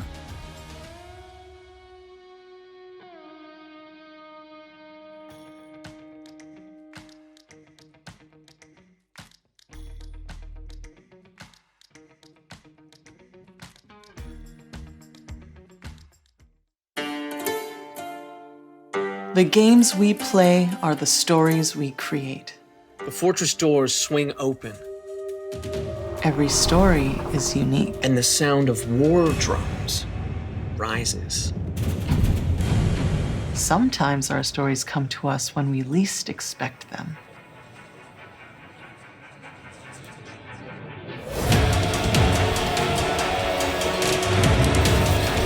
We need to be ready no matter where inspiration strikes. And sometimes our stories are told over great distances. No matter where your journey leads you or how your story is told. The games we play are the stories we create. Sirenscape can help make yours epic. Sirenscape is searchable, fast, and customizable from any device with no need to pre-install any sound. Adding epic atmosphere to your game has never been easier.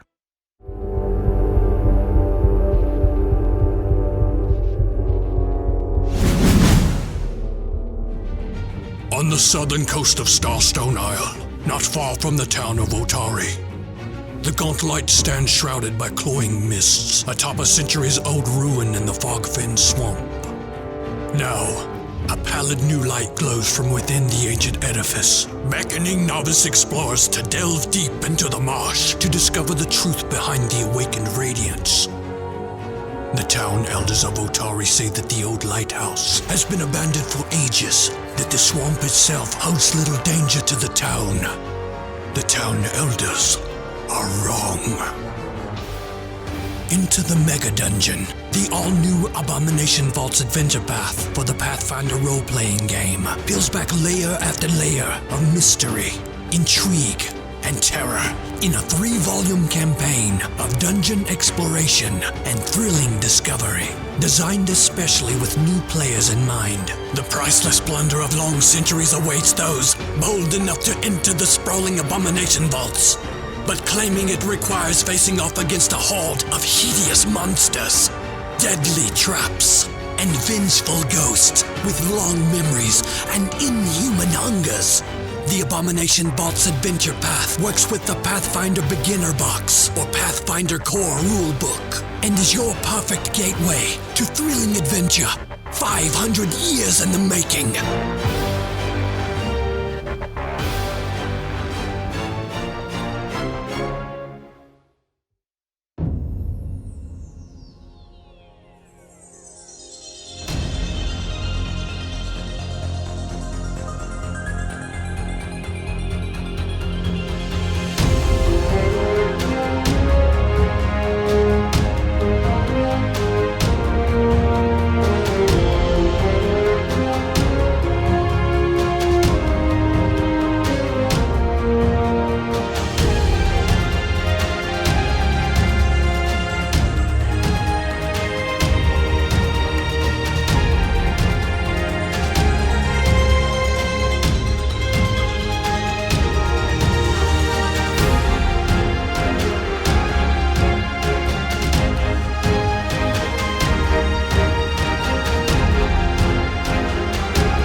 Ruby Phoenix Tournament, the world's greatest martial arts contest, held in honor of the legendary sorcerer Hao Jin, the Ruby Phoenix.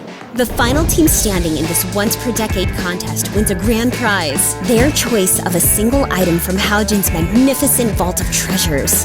This year, Hao Jin herself will preside as the grand judge. But to receive the honor of just even meeting the Ruby Phoenix, the contestants must first prove their mettle and strength in the untamed jungles of Danger Island. Only the 8 greatest teams will proceed to the metropolis of Goka to compete for the title of Ruby Phoenix Champions during a year that promises to be unlike any other. Countless untold mysteries await the challengers. Will it be mysterious scoundrels like the Lightkeepers? Brave friends such as Tino's Toughest? Or will it be your team of adventuring heroes to claim the Sorcerer's Prize? Let the games begin with the Fists of the Ruby Phoenix Adventure Path.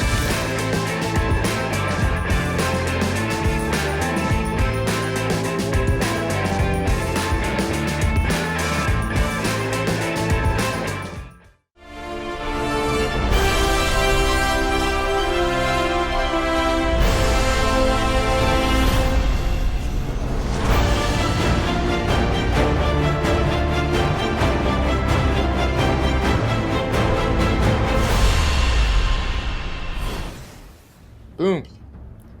Hello, everyone. We're back from our brief little break. I hope you aren't all waiting in too much anticipation. Boo! Yeah, no, that's right. All right, Frank. Nope. Yeah. I regret nothing. So when we went on break, our heroes were engulfed in a pair of angry ant swarms. They had done some damage to them, had attempted to calm them or mitigate them in some way, but it didn't work. And now the ant swarms have engulfed most of the party and are about to start gnawing at you. So let's get straight to the gnawing part. So here's what's gonna happen. The ants are going to be able to make a swarm of bites at you. You will get a fortitude save for these. So I'm going to start off with Fang and Fairel. So the first thing I'm going to do is make a swarm of bites. Go ahead and roll me a fortitude save for both Fang and a fortitude save for Fairel. Okie dokie. Oh no. Oh, that's that not was good. Very good. No, it's not. Thanks for chiming in. That's a 16 and okay, that's a little better. Let's see. 7, 8, 9, 10 and a 30. So the 16 was mine, the 30 was Fang. Yeah, so the 16 is going to be a failure, and because you and Fang both share hit points, I just need to figure out what the worst save is among you, and then we'll apply that effect. So in this case, you're going to take 8 points of damage, but you are also now clumsy 1 for 1 round. This is going to give you a penalty on things that are generally dex-based. Armor class, ranged attack rolls, that sort of stuff. May not matter in this fight, may matter, but as a note, you're clumsy 1, at least for the time being. So 8 points of damage. Look, I'm clumsy 100 in real life, so this is nothing. Yeah, no, it's fair. So, well, you know what? Actually, I don't know that that's fair. I don't know if you're that clumsy, but I'll take your word on it. Yes, can confirm. Xander can confirm it. Thanks, Xander. So then the swarm is going to do the exact same thing again and attempt to bite you again. So go ahead and roll me fortitude saves again for the two of you. Oh boy. Even worse, bouncing a 3. No, I think you're muted. Yeah, I can hear you. I think you might have muted. Sorry about that. That was a 15 and a 25. right, so that's going to do another 8 points of damage. Wow, did I roll 8 twice? Yeah, I sure did. Look at that. Yeah, okay. you did. So take another 8 points of damage. You 16. can't become clumsy 2 from this. You're still just clumsy 1. So now let's go over to the other side where Xander and where Ingot and Don Doom are in a swarm. I need both of you to Hachi. roll fortitude saves. Okay. Yeah, Hachi.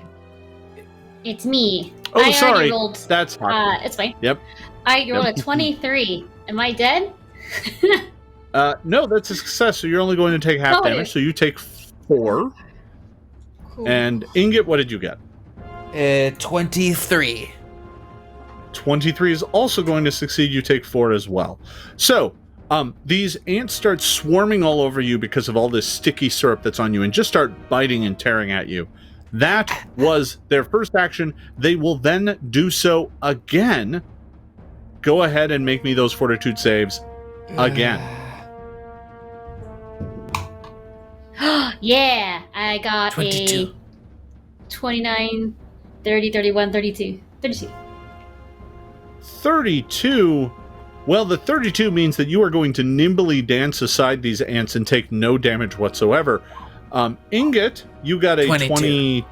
22 is still going to be a success, which means you're going to take half damage, which is good because this time I rolled 13, so you're only going to take 6. Okay. So the ants are swarming and biting all of you. That is what they have done this turn. That is their turn. Next, we are moving back to Hachi. What are you going to do about the terrifying, angry ants? Is the door open still? Yes. Or no, it was never open. Oh, it was open. The back Oh, door? the back door is not open. That is true. I wanted kick the door open.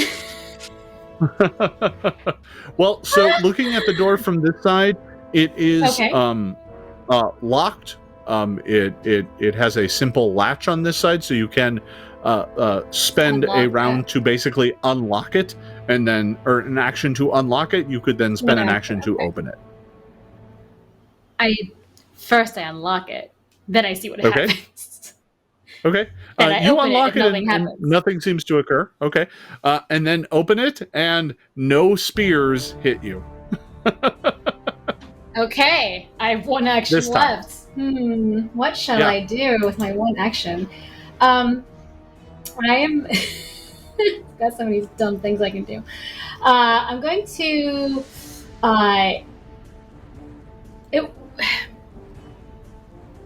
I wonder, does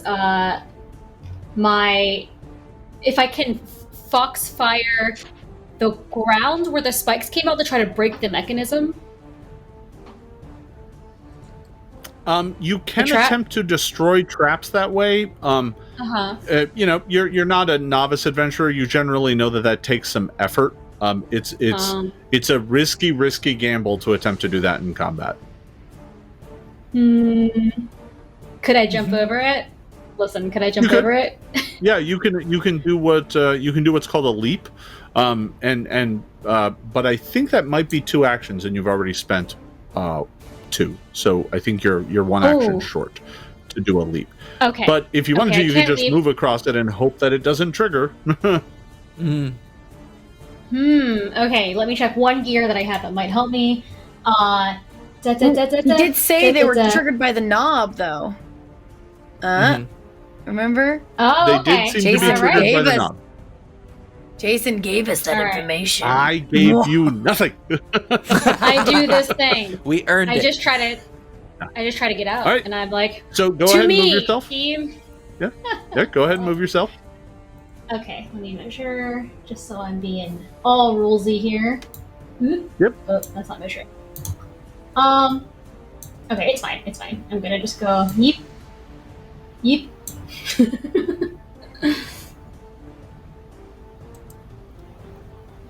Is that kosher? Around, Yeah. Okay. Yeah, and you know what? I just realized that leap is a single action, but you know what? It doesn't matter because the trap does not go off anyway. It was Okay. triggered by the door handle and you unlocked it. So, you're all good. I yell, hey, we can just leave. You don't have to fight, and then close the door behind you, maybe. But don't touch the doorknob because it will spear you. And that's my bonus action I do. All right. So that is the end of Hachi's turn. Hachi has just fled the ants. One thing does happen when you flee the ants. One thing does happen when you flee the ants. A bunch of them cling to you. Ooh. They can't do that. Yes, they can. Okay. So, let's see. So the swarm is going to take a little bit of damage because it lost some ants. Oh. It took 1 point of damage. As a bunch of ants have clung to Hachi. I'm going to go ahead. Let's see. Do we have a little ant icon of some sort? Maybe there's an ant icon or a bug of some sort. Let's see. No. No, there is not. But there is a snail. Bug-like. We will put no. Yeah. We're gonna put the net icon on you because you got some things to you. So that's just a reminder for me. You do have some ants on you. The way this is gonna work is if they are still on you at the start of your next turn, you will take persistent damage. So actually, sorry, that's right. It's persistent happens at the end of your turn. So you take it right now. Thanks. I don't like that. I should have a chance to shake them off. Take 13 points of damage. How can a couple of ants do more damage than a whole bunch of ants? Well, so when I was a bunch of ants, I rolled very poorly. So that's so 13 points of ant damage. That's right. Fine. Yeah, 13 points of ant damage. And go ahead and give me a flat check to attempt to have them fall off or you shake off a bunch of them. So just roll a d20. 15? 15.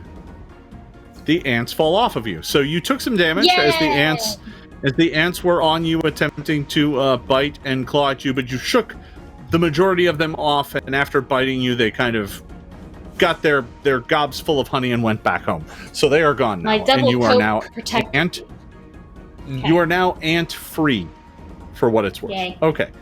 Okay, that is the end of Hachi's turn. Next up in the order is Ingot. So when we have seen Ingot in the past, Ingot takes inspiration from rock, cool, hard, and collected. That is not the Ingot that we see currently. Ingot has developed a new phobia, and you can see it actively developing. There is terror in Ingot's eyes. The first action, Ingot is... not really an action. Ingot drops the protective ward. It's not doing anything. He can't concentrate on it, and the swarm of ants is too much. Secondly, you see him reach inside his robe and pull out what looks like a golf ball sized crystal. It's red in nature, and it looks like it has some sort of flickering magic inside of it. And he tosses it down. And this is creating a flaming sphere right in front of him. Oh boy. It's a 5-foot sphere, so he'll do it at the diagonal corner of the swarm. And they'll need to make a reflex save. Okay, here it comes. Why do I get this horrible feeling that we're covered in something flammable? Wow. Who knows? Just get them off of me. Once again, I rolled a 27, which is going to be a success. Somehow the ants managed to dodge it. The thing that's tricky about Flaming Sphere is that if you make this save, you take no damage. Yeah, but can I say the sphere stays there, or does it not manifest at all? Because it manifests. It just... Okay. Yeah. So I'm gonna even go ahead. I'm gonna draw... Yeah, I'm gonna go ahead and... draw a little flaming sphere here. There we go. So yeah, Ingot, and that is a 2-action spell. Ingot is screaming and is not working. With his last action, is going to try to run around, just like Hachi had said. Oh, whoops. I took Fang with me. You leave Fang alone. Getting there. Okay, Yeah. so Ingot moves out of the swarm, and it does not respond because it has already spent its reaction. So you are able to flee from it without it but I'll clinging still have to ants you. on me. Oh, really? Yeah, you're fine. Ant, You made it out. ant No free. problem. You are ant-free for the moment. Okay, so that is the end of Ingot's turn. Next up, Fairel. So as I see Ingot run away, I look over at Dawn and I was like, Did they seriously just leave us in here by ourselves? but I say that in a more panicked voice because we're being attacked by hordes of ants. Okay, Fang kinda initiating looked act at you together like, with. Yeah, I'm like they just freaking left us in here. How rude. I am going to. Well, now that a lot of people have left the room, I can risk casting stuff that's not going to hurt them. Okay, if I That's do true. something like lightning bolts or yeah, because it's blast every creature in a line.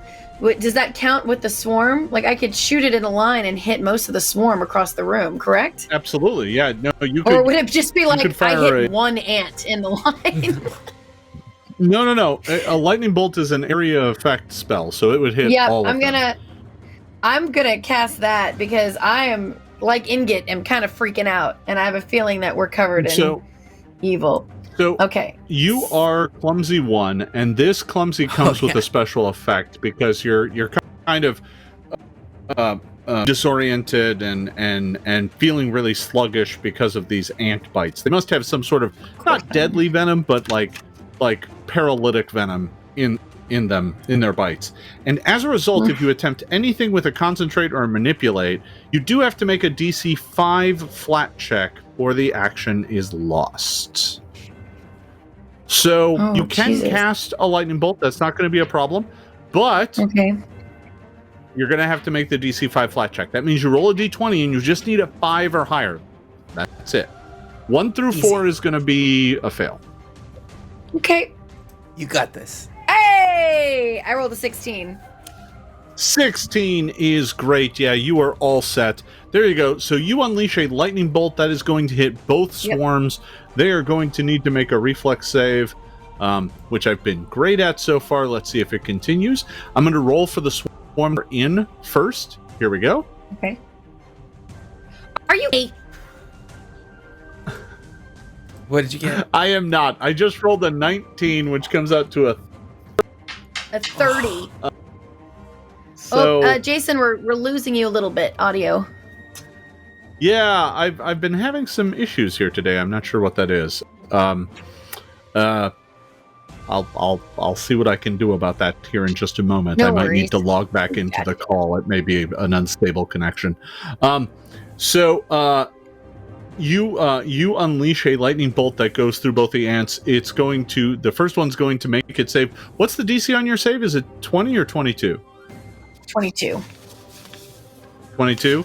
Okay, so it's only going to make it. It's not going to critically make it. Let me roll for the second one as well. Okay. Oh, come on. 25. I have not rolled anything that is not for today. So that is brutal. That's real brutal. Okay. So that is going to be... They're both going to take half damage. So go ahead and roll, what is it, 4d12? Oh! Wow. Oh! I rolled Not bad. 30. Oh my goodness.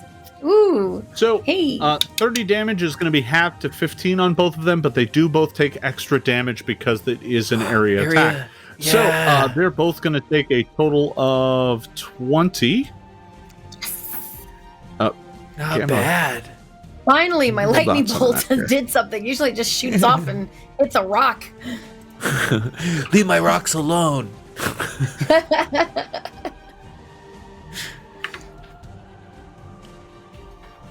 Okay, So your blast of lightning goes through both of these swarms of ants. They are both pretty badly fried by that. Like a lot of the ants just sizzle and kind of pop and burst with this kind of fried ooze coming out of them as they are electrocuted by this. Yeah, that kind of courses through both the ant swarms, and as the electricity dies down and the smoke kind of clears, you can tell that they are both badly hurt by that, but they're both still there. Of course they are. Now, I believe, if that was your act together, Fang gets an action right now. Yes, he's going to attack, and I'm going to look at him and be like, river dance it! And so he's gonna attack with his paws. He's gonna basically we're just trying to stomp on them at this point. It's time to river dance, river ants. All right, here we go. Thing, look. Let me have river my ants. We're in the desert. All right, here I go. Where's Fang's sheet? Here we go. Let me attack. Go, Fang, go! Oh, come on. 16. 16 is not going to do it. Fang attempts to stomp on the amps, but they are just too agile for that. You do still have one action left that either you or Fang can take. He's gonna, I'll take it. Can I? Okay. I can't cast Gouging Claw. That takes 2 actions. But I can. Yeah, a lot of your. Yeah, you could just. I can attack. just hit something with my staff. Sure. Whack it with a stick. I'm gonna hit it with a stick. Fang. Yeah, you and Fang do share a multiple attack penalty, so you will take a penalty on this attack.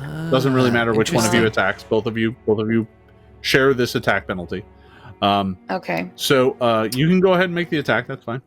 You know what? No, I'm actually gonna let Fang do it because he actually has better. He has better damage and chance of getting them with his claw.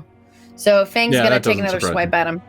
Yeah, right. Yeah. It's like between his claw and my stick, I think he's gonna do more damage. Let's see. Oh yeah, baby, 31. Minus 5, 31. which would be 26. Yeah, is gonna be reduced down to a 26 or maybe a 27 if it's agile. Doesn't matter. In either case, it's a hit. It is agile. So, yeah, go ahead and deal damage. Not going to be a crit, but it is a solid hit.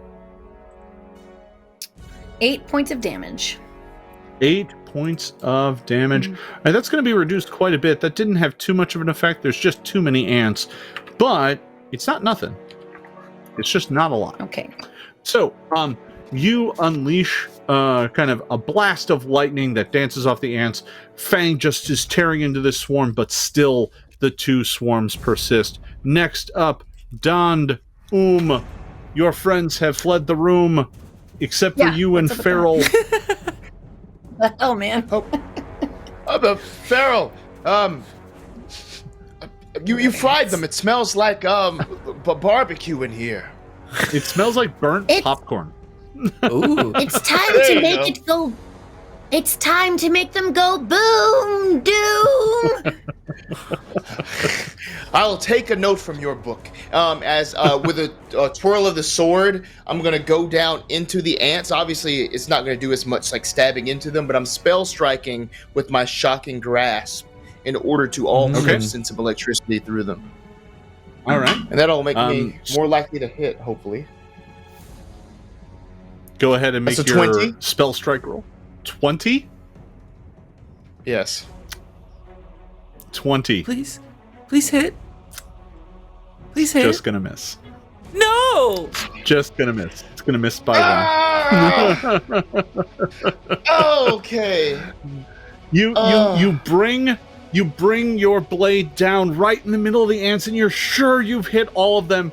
And just at the last minute, the ants just part, and your blade hits the floor and does nothing. They just literally just dodged at the last second.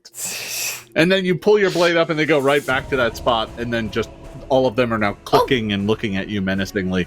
You still have one action remaining. You also have a hero point. Oh yeah. Oh, you do have a hero point. That is true. That is true. everyone has 1 hero point. Always forget about this. I would like to use a hero point now for this. Yeah. All right. Yeah. Okay. Let's get You can it. go boom. You can do Don't it. miss. Oh, what? Oh God, 21. Yeah! 21. It's a hit. Blackjack. No, that's good. Thank you for reminding me. All right. That is a hero point well spent. I don't think I've ever used Nice, nice. Well done. All right. With the shocking grasp, that does 19 points of damage. Not counting the let's see the other, which is 6 plus 11. 11 piercing. So a grand total of 30 points of damage. You bring your blade down in the middle of this, and like the ants do part. They part right away from it, and your blade hits the ground, and you're like, I missed. But the electricity arcs out and dances between ant and ant and ant, and just fries the entire swarm. It's gone. That's it. That Boom. one You made it, is boom. no more. Done. Boom. Thanks, So, Fairel. you do still have 1 action remaining. What do you want to do with the last one? With that, I'm going to clean off the sword, just shake it off of any excess ants, and I don't want to quite leave. I want to recharge the spell strike. Okay. Yeah, you can do that. All right, so you And I'm recharge next to your the spell door, strike. so- Yeah. Yep. Yeah, you focus on your blade and recharge your spell strike, no problem. Next up, the ants go. These ants are surrounding Fang and Fairel. They don't know that you share 1 pool of hit points. They don't care. They're just going to bite you and bite you and bite you. So here's what we're going to do. We're going to be rolling a lot of fortitude saves. So why don't you go ahead and roll 3 for Fang and 3 for you right away. Just 3. do that, and I'll resolve Holy- the whole right. mess. That's all they do. They Okay. just bite you. 27. Nat 1. Oh. And 19. So that's mine. Okay. So, okay. You've got a 27, a nat 1, which is a crit failure, and a 7, which is going to be a failure. 17. All right. Success, Yeah. crit Or fail, fail. 19. Okay. Great. And then Go ahead and roll Fangs. Great. Oh, wow. Fangs great. 32. A nat 1? Are you kidding me? Wow, both of you rolled a nat And then 1 a on the 30. second one. Whew.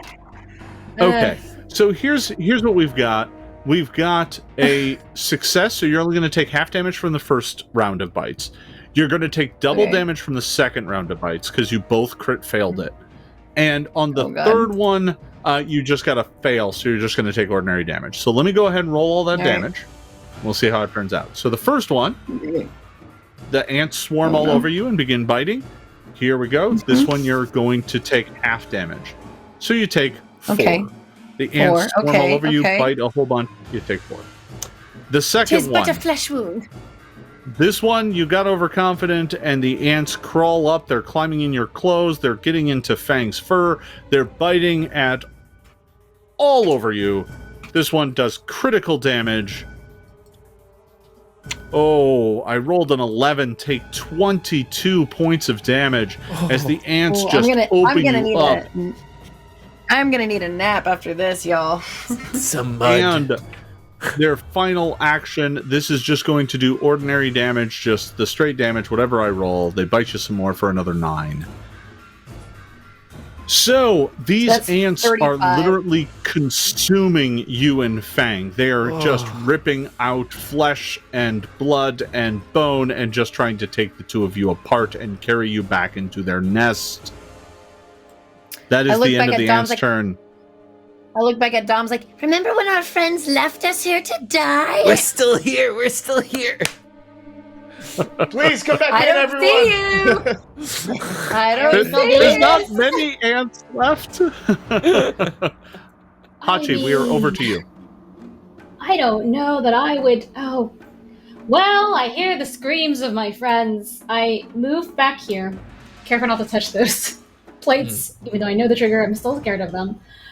Which means that you've got a good 25 feet, so we're doing great. And I'm gonna go ahead. Oopsie. Let's see here. I'm gonna just go ahead and make a. I was gonna do an attack, but I just realized I'm like 5 feet away. I'm gonna go ahead and do this. Daze, I believe. So I cloud the target's mind. Yes? So you're pretty sure Daze isn't going to work on a swarm. I'll save you the trouble. Yeah. Okay. Because it only affects one creature, and this is dozens. So, whole bunch of individual little creatures. You're pretty sure that's not going to work. Okay, I'm sorry. Let's see. Let's try this other thing then. So much AoE in here. I cannot do. Okay, I'm gonna go ahead and cast. Let's see. You surround a larger creature. I'm gonna try to do Phantom Prison. It's 50 feet radius. It doesn't say that it's 50 foot, not radius, 50 foot reach.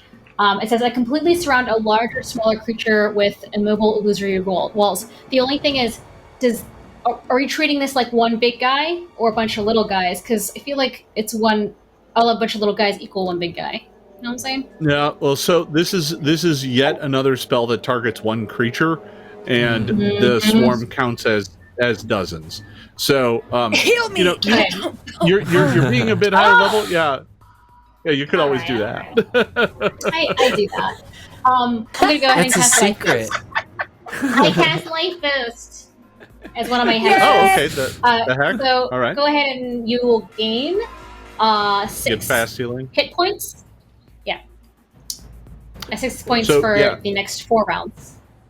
Yeah. So at the start of the next 4 of your turns, Fairel will regain 6 hit points. I do think you still have 1 action left because if I recall, the life hex was only 1 action. Yes, that's correct. I'm gonna mage hand the door.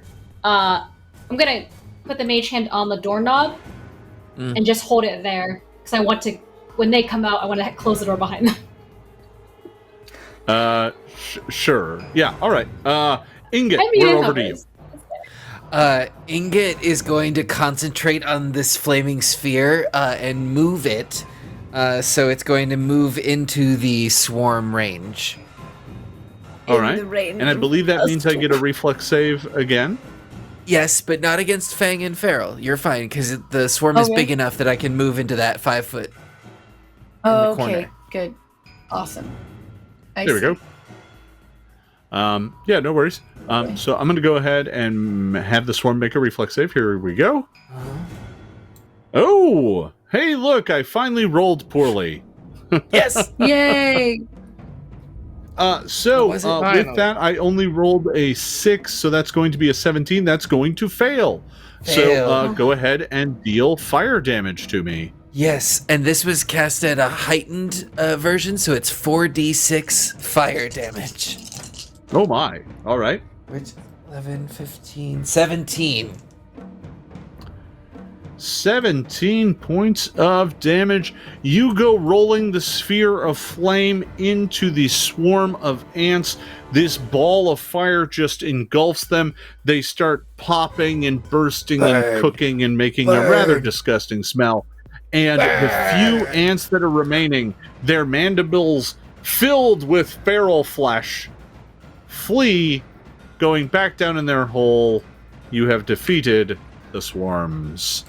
Yay! Goodbye, ants. That ended up being quite a bit more dangerous than I thought it was going to be. Yeah. I was like, let's leave, and you two were like, fight.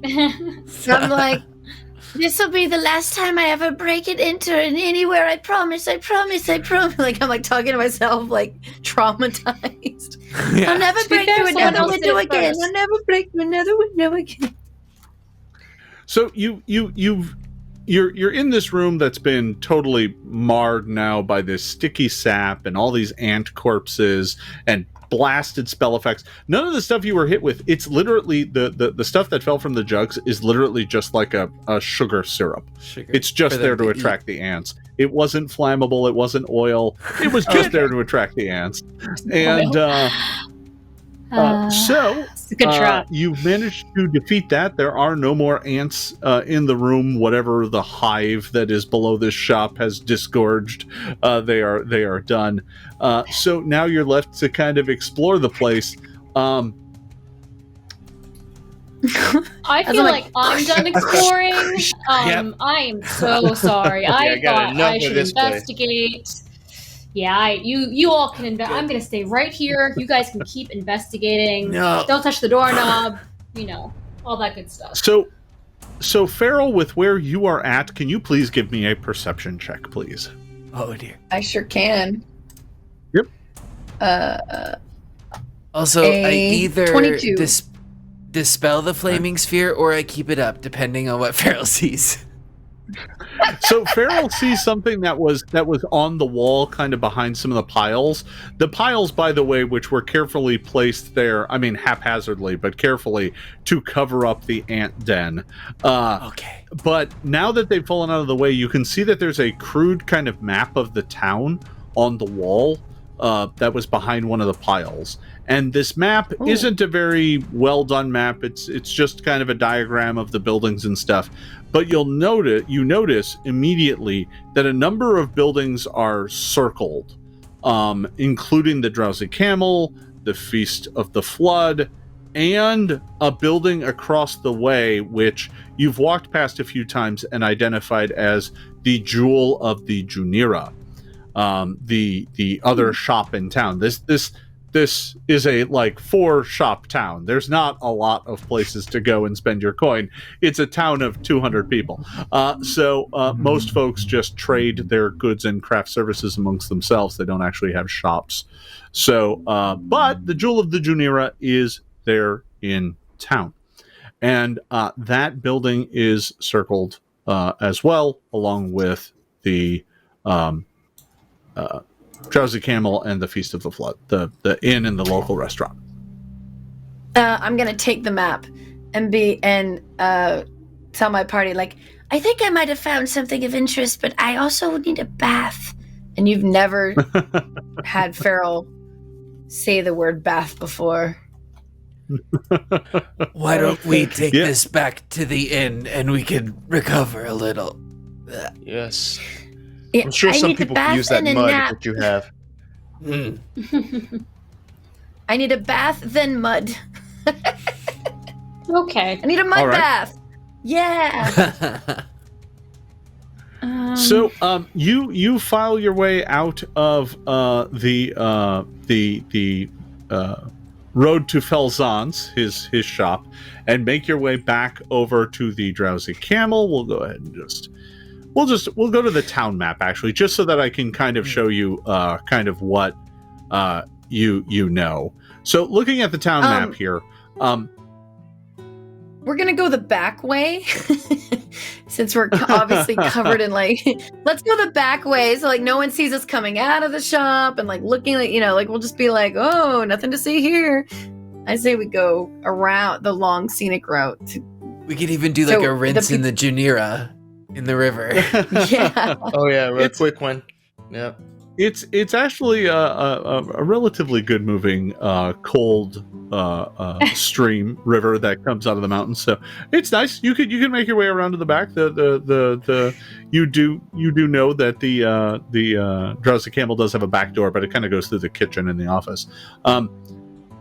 So looking at the map of the town, right? So the Drowsy Camel was circled. The Feast of the Flood was circled. And this building over here, this one, is the Jewel of the Jeanneret. All the other buildings in town, other than Road to Felzance here, all the other buildings in town that are on this map anyway, are residences. Because the shrine to Serenray is kind of off this map, just to the east. The old shrine to Nethys is off to the north, and obviously the two goat herders, their hills and shacks are kind of off to the northeast. So, yeah, that's what you said. No. Goats. No. Did that one already. You look over in that direction, and just on top of a hill, you can see the lone silhouette of a goat, and you could swear that it is staring at you. That picture's going to be in each episode until the end of this. Like, that's the last image the audience will see is the battle goats. Yeah. And I love it. And that's the secret of magic, everyone. There it is. The secret of magic is goats that have learned martial combat. The last page of the book is just... Yeah. If it wasn't for the fact that this book is releasing here in the next few weeks and has long since gone to the printer, I would add more goat content to it, but I guess we'll just have to live without. Okay, you make your way back to the Drowsy Camel. Did you want to go wash out or rinse off in the Jeanneret? You can do that if you like. That'll be faster. That's also the kind of bath Fairel is a fan of. Sure. I just don't want anyone to see me like this. I'm kind of embarrassed. For both Hachi and Fang, this honey syrup is a nightmare. It is all in your fur in a way that is very gross and sticky. And just walking across the street, it's filled with now dust and sand. And is just a kind of nightmare. And as you make your way back across, you cannot help but notice the bard is leaning up against the door to the Drowsy Camel and sees the group of you. That would be Rostavan. He sees the group of you make your way towards the water, and he's playing his twin flutes very quietly until he sees the two of you. And he kind of drops it and stares at you with kind of a bemused look on his face. And he just nods as if to say good day, and then goes back to his flute without paying too much attention to the heroes covered in honey syrup. All right. So, you're able to wash yourself off. I don't know what you want to do next. I'd like to heal myself. Yeah. Okay. I'd like to do some healing and just a little rest. Like, look, the jewel's not going anywhere. Let's just take a breather, enjoy the river. Let it cleanse our souls and heal our ant wounds. Yeah, I think the healing and get presentable to go to the Jewel of Jeanneret is the next call. But yeah, healing for now. Sure. So you're able to rinse off all the honey sap, the honey syrup off of you. That's not too big of a challenge. And then you can do some medicine checks all around if you like to heal up some of your wounds. I don't believe, Don, you weren't hurt at all in that fight, were you? No, I never got you with the It's a miracle. I took a break this episode. Incredible. He's learning. I use my healing gloves on myself. I just do a little action, and that gets me 16 points of healing. Awesome. Nice. Okay. So that is going to work. And then Fairel, I don't know if you want to just make a series of medicine checks real quick. If you're just doing the DC 15, I think we checked this, and you basically can't fail unless you roll a 1. Yeah. Can I try the heightened of the 2 action where it's 3d8 plus 24? Well, what you can... Well, so if you're gonna cast the spell, that's just gonna do what it's gonna do. You don't have to make a check at all if you're gonna do a heal spell. I thought you were doing medicine checks. Oh yeah, I guess I can just do a medicine check. I'm just trying to heal whatever you want to do. Possible. The medicine checks are free, right? Yeah, 18. 18. All right. Well, that's gonna heal you for 2d8. I'll take it. I'll take anything. 7 points. Woo. All right. Okay. You know what? That's good enough. We're not gonna get in a fight there, right? Well, you can do it to the other characters as well, right? Yes, I can. Oh, of course I roll a nat 20 now. Who am I healing? Come here, Ingot. Okay. Well, so that's really good because it actually then heals Ingot 48 because it's a crit success. All right, you get 12 points. Great. All right. And, anyone else? You get some healing. You get some healing. All right. Hachi, Okay. do you need a love? Can I heal myself again? I'm okay. I only need 3, so I'm good. I don't really need it. You could. So Fairel, you can heal yourself again, but you will need to wait an hour before you can do medicine on yourself again. So you can only do it on yourself once per hour. I mean, I'm good chilling here for an hour if I want. I mean, if you want, you can go back up to your room, dry out your clothes. I mean, you can do that if you want. That's not a problem. You can spend some time. It's only like 9 a.m. That whole escapade over at Felzon's took like 15 minutes. So I have an idea. Maybe breakfast. No, you're sure. There you go. All right. Sure. Yeah. The group of you head back to. Are you going to go to Feast of the Flood, or are you going to go to the Drowsy Camel and get food through the pass-through? Well, just anything that is no ants. Okay. Yeah. Nothing sugary today. Yep. You go to the Feast of the Flood. That's fine. You go to the place next door instead of dealing with we'll change it up. Ventarius passed out on the table. You go over to Gangar's, and the dwarf is back there cooking up some he's starting some stews for later on today. But he does have a breakfast on tap. It's not really much of a cooked meal. It has basically some eggs, some like hard-boiled eggs, and some breads, and some leftover fish from last night, some cold fish, and some local fruits, some dates. It's kind of a spread, and it's a few copper. He has it out on the table. He's like, "Oh yeah, welcome. Take a seat anywhere. Just leave a couple coins in the can. It's fine." As he goes back to his cooking. We have our? We might need to OU. Can we do an IOU? Can we put it on our tab? Can we put it on our tab in the room? I don't. Listen, the last time I gave tabs to some visitors to the town, I was out like a full 3 silver. I'm not doing that again. We're gonna coin start for food. That's how it works. We're trying to solve the great mystery of who is robbing all of the stores and merchants in this town. Don't you wish for us to solve this? And yes, we would love to recover your coin box for you. We were also thieved from ourselves, so stolen from. Give me a diplomacy check. Shit, why isn't McDonald doing this? Oh yeah. Actually, listen, that's a 13. How's that? He's like, you really think I'm going to fall for that line? Oh, I'm going to help you investigate why my money is missing? That's not going to cut it.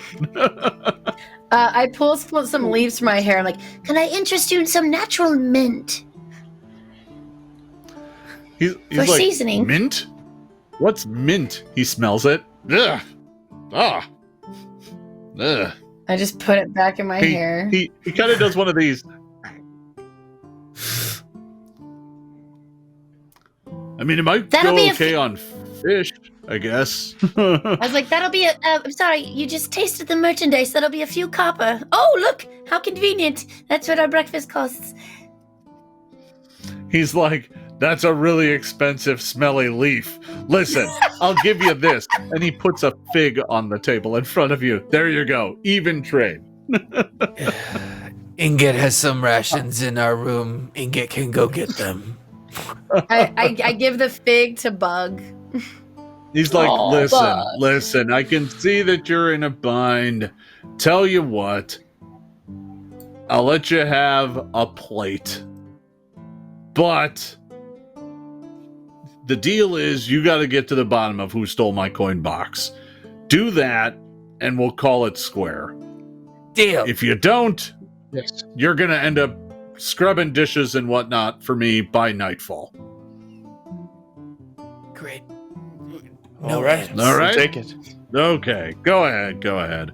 And he goes back to his stews, letting the 4 of you have a meal. He's like, no, none of that. You get one plate. This isn't all you can eat now because you don't got coin. You get one plate. Incontinental breakfast. We get one plate, but he didn't say. We get one plate, but he didn't say how high we could pile it on top of each other. This counts as one. Yes. He's like, damn adventurers. All right. So you managed to get a meal in you. An hour goes by. It's not too much trouble. So if you do want to make another heal check, go right ahead. I do. That's what that was for. It was. Finally. Yay. 29. Woo. All right. Yeah, you're in great shape. That's going to heal you 4d8, not 2d8, because that's a critical success. 17 points of There you HP. go. Excellent. There you go. Woo. All right. Nice. So you're 17 feeling hit much better. And where to next? The jewel. Of The jewel. Jeanneret.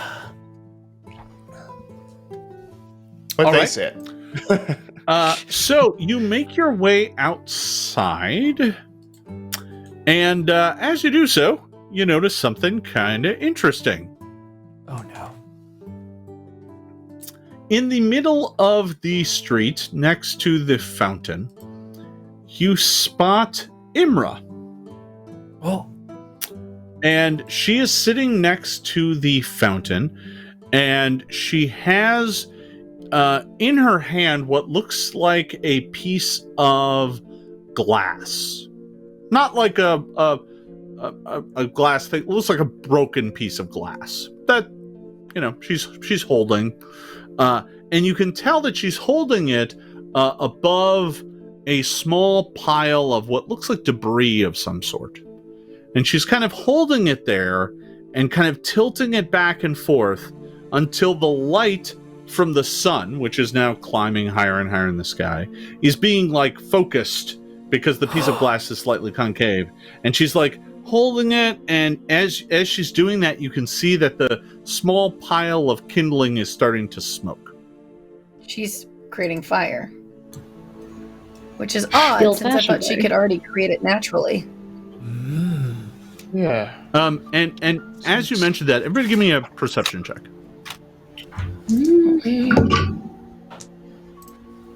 21. Also 18. All right, so who had the 21? Me. Hachi. All right, Hachi. You notice that the little mote of flame, the little dragony mote of flame is still dancing around her. It's just hard to see in the bright daylight because it's made of fire and it's really bright out. So, you the first time you spotted it, it was like dusk and it was very visible. But right now in the bright daylight, it's very pale. It's not red flame. It's kind of a bluish flame. She's a pyro. It seems And she as does she still is- have her magic. I just told her one when I said Yeah. it, but yeah. And as she's sitting there, she's getting the glass to get the small bit of kindling. You notice it's starting to smoke more now. And this is directly in front of us, in the middle of the. Yeah, it's right in the middle of the town. It's right in right next to the town fountain. Ingot Can I will take walk a close- over and be like, "Are you killing ants? Because ants deserve it. They should die." Are you killing ants? She looks up and she's like, "Oh no, I was just seeing how bright the sun was." And as she's saying that, the little pile of kindling is starting to smoke. Well, soon it will start a fire. I know, isn't it great? On purpose? Well, yeah. I mean, why not? This might be dangerous for others. She's like, it's just a little pile of, and you're looking at it, it is like a tiny little pile of kindling. This isn't like her trying to start a campfire. This is her starting a tiny little fire. That's the pile of kindling is the size of a deck of cards, right? But it's not Don's deck of cards. I know. He's destroying evidence. I'm about to snatch this out. No. And she's like, "Yeah, my friend asked me to start a fire. Isn't it nice?" And as she says that, the little pile of kindling starts on fire. Friend. Who's your friend who asked you to do this? My friend. That little mote above your shoulder flying around?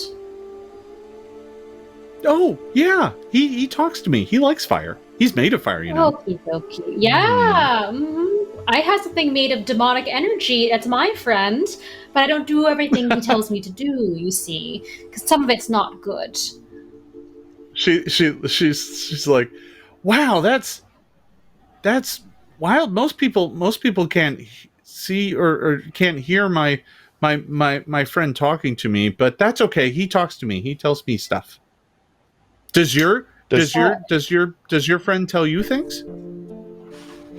Yes, but they're mostly about eating souls and trying to bring damnation upon this ethereal plane. But I just sort of let him talk. He does this all the time. That's magic is terrifying. a hell of a thing, and I've been doing it since I was a little girl. She's a child, Hachi. Okay, listen, it's fine. Who has lighter touch than me? Fairel? Ingot? Someone else talk to them? Everyone but Don. I'll just be like, yeah. I'll be like, I also have a companion that I can communicate in certain ways to. This is Fang, and a lot of the time he just wants to rip apart. Oh wait, no, well, child. Jeez. Child. She's like, she gets up after the second monstrous attempt to relate to her. She's just like, I should go, and she just kind of kicks over the pile of kindling, and it promptly goes out. And she's go. No. Hey. She's like, listen, I should probably go. You're scaring my friend. And as she says that, the little mote vanishes. It just pops up. And she's like, I should go. You're scary. Don't set fire. Really cool. She starts backing away from the group of you, and as soon as she's like 10 feet away, she kind of turns and bolts. Heading north, heading home. Can I do maybe would it be Arcana check to see if that sort of magic is common, or if it's unusual that like her mote would talk to her and command her to do things?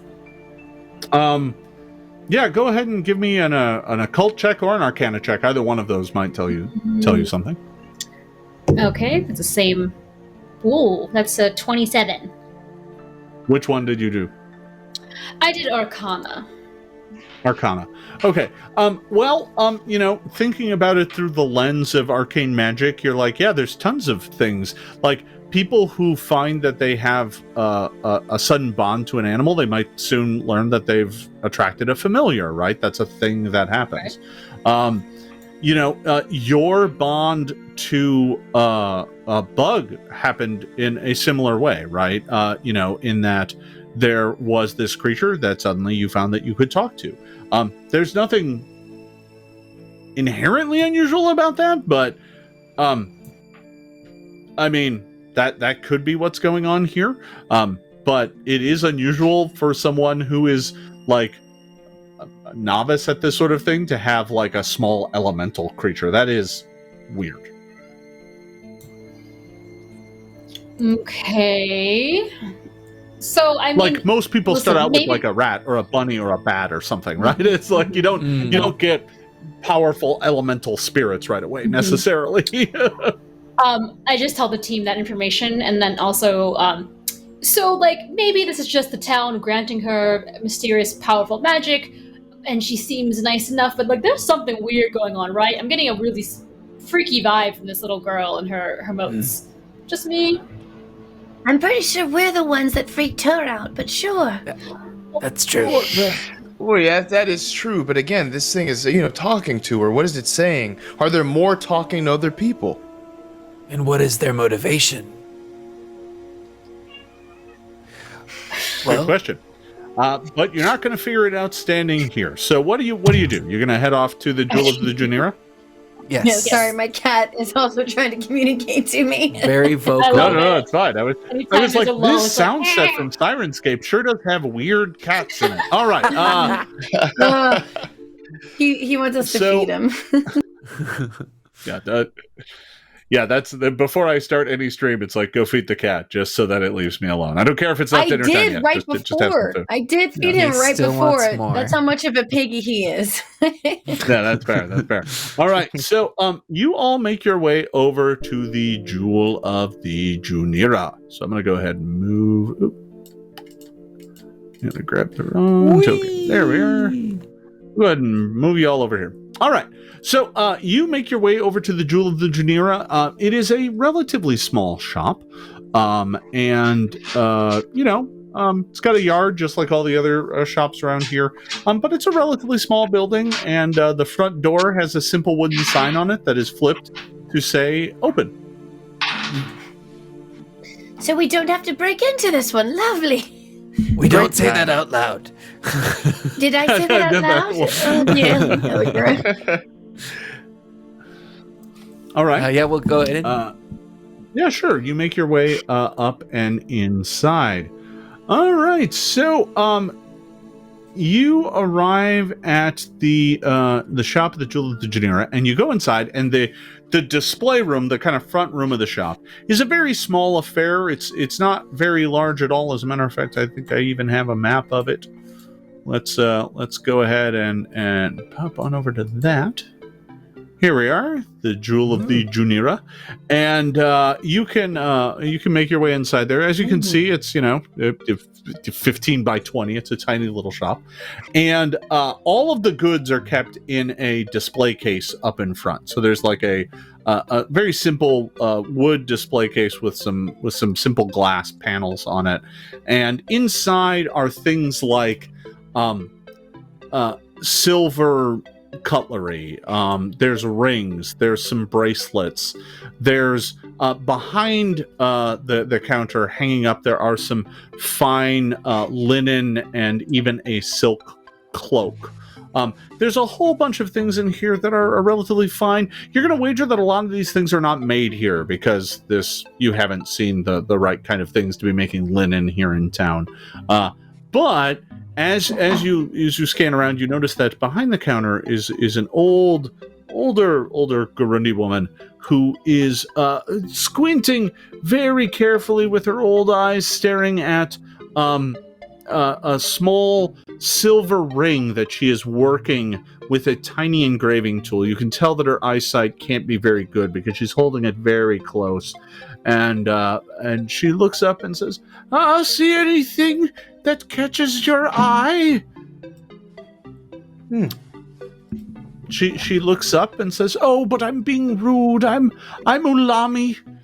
I'm the owner and proprietor of the Jewel of the Jeanneret. Is there anything I can help you with, dearies? Are any of you planning anything special, getting married or celebrating a birth? I generally cater to folks who need things to celebrate."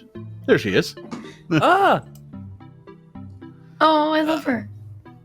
Fine craftsmanship. Oh, thank you. Some of these aren't mine. I import them from Sothis or even far away Absalom.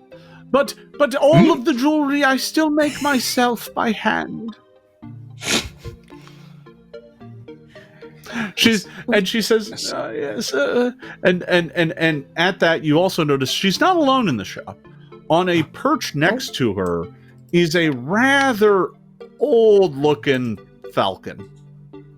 And I say rather old-looking because the bird is missing a lot of feathers, and it's kind of just, and it hasn't really noticed you come in. It just every once in a while it kind of looks over at her and kind of pecks at the stand that it's on. It's just on a simple wood stand and would kind of roost for it, and every once in a while it just goes and kind of pecks at the corner of the roost, making a kind of noise, and she goes, oh, and reaches down to a small bag she has behind the counter and feeds it some tiny scrap of meat. Cobalt fingers. No, they're not cobalt fingers. Now, when you say, Jason, when you say falcon, you obviously meant to say phoenix, right? Yeah. No. We've solved it. Nah, it's just an old kind of clearly losing its feathers falcon. It's just kind of sitting there looking disheveled. She's like, so anything catch your eye? We're actually investigating quite a few robberies that have happened in the area, and we were curious if you had anything recently stolen. Oh, I don't think so. And she kind of goes over to the counter and she kind of feels her way around it. It's clear that her eyesight is not great. And she kind of feels her way around the counter and she goes down into the cabinet below and feels for all the things. And she's like, no, I think everything's here. And she goes and checks her coin box and she's like, oh, no, everything appears to be in order. Why? Do you think someone's going to rob me? Oh, I hope not.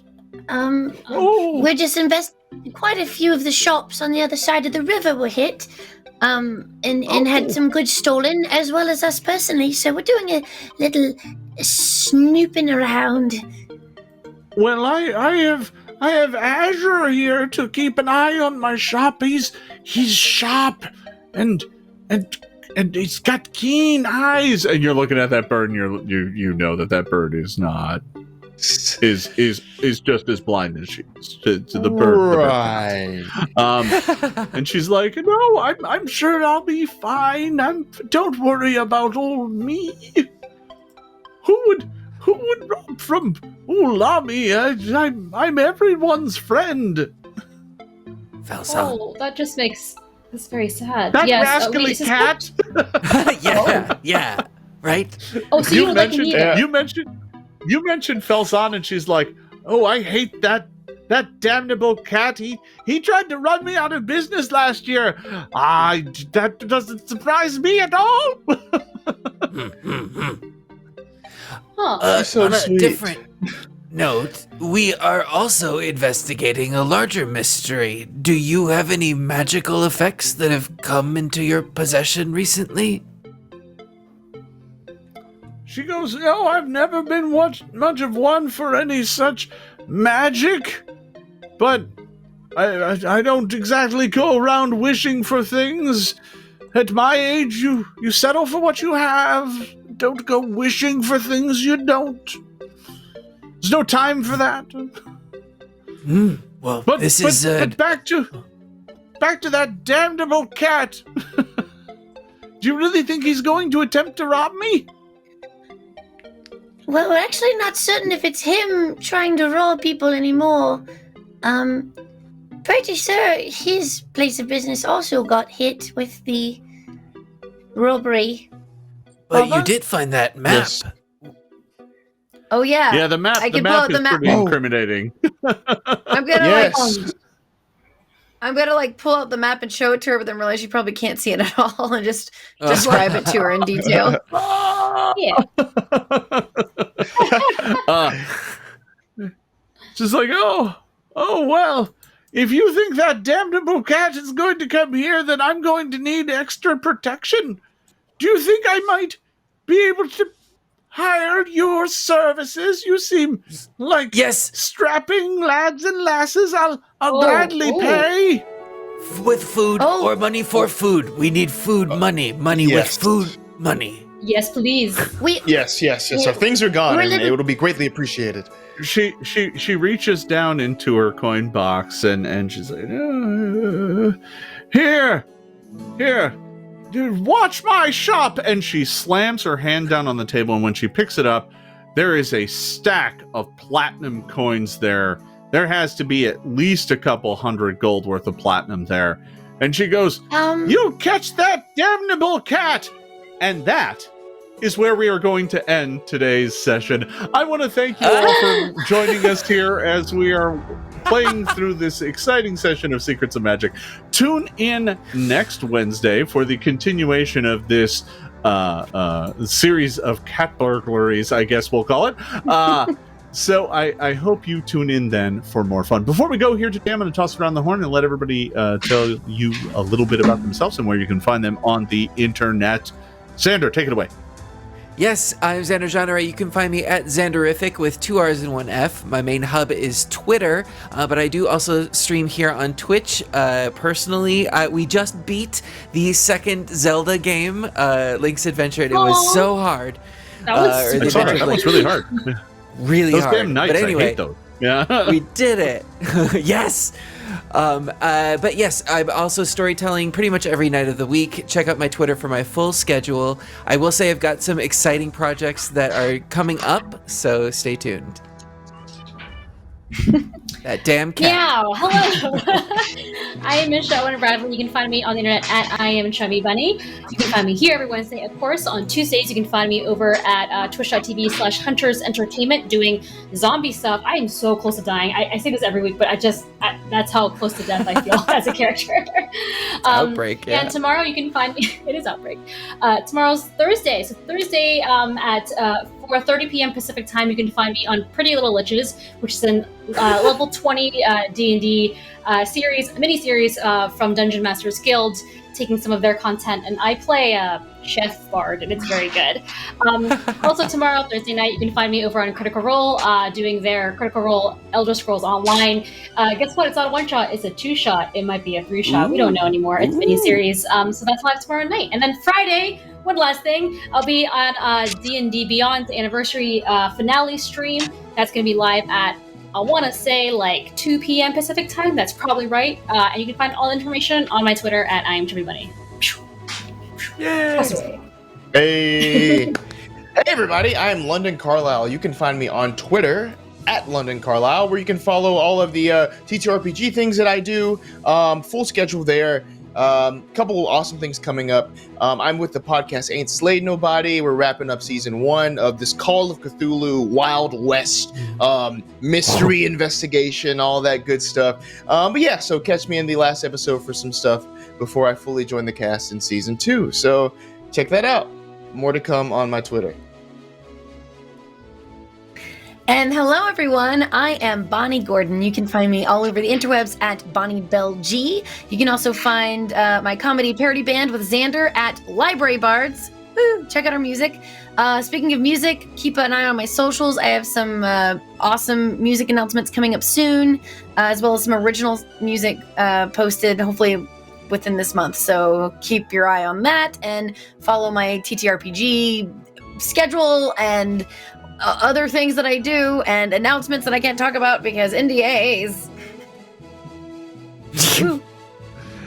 And I am Jason Bullman. I'm the director of game design at Paizo. You can find me on all the various social medias: YouTube, Twitch, Facebook, Instagram, LinkedIn. TikTok? Nobody. All right. At / Jason Bullman, JASON BULMAHN.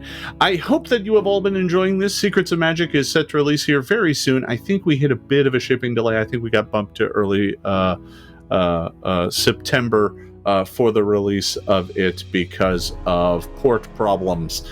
But that said, I think a lot of folks are starting to get their PDFs and stuff now. So I hope you do check it out. The book is jam-packed with awesome stuff. So check out Secrets of Magic when it drops here in the next few weeks.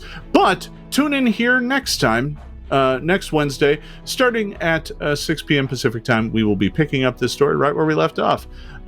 Thank you for watching, everybody. Have yourself a great week, and we will see you next time. Bye-bye.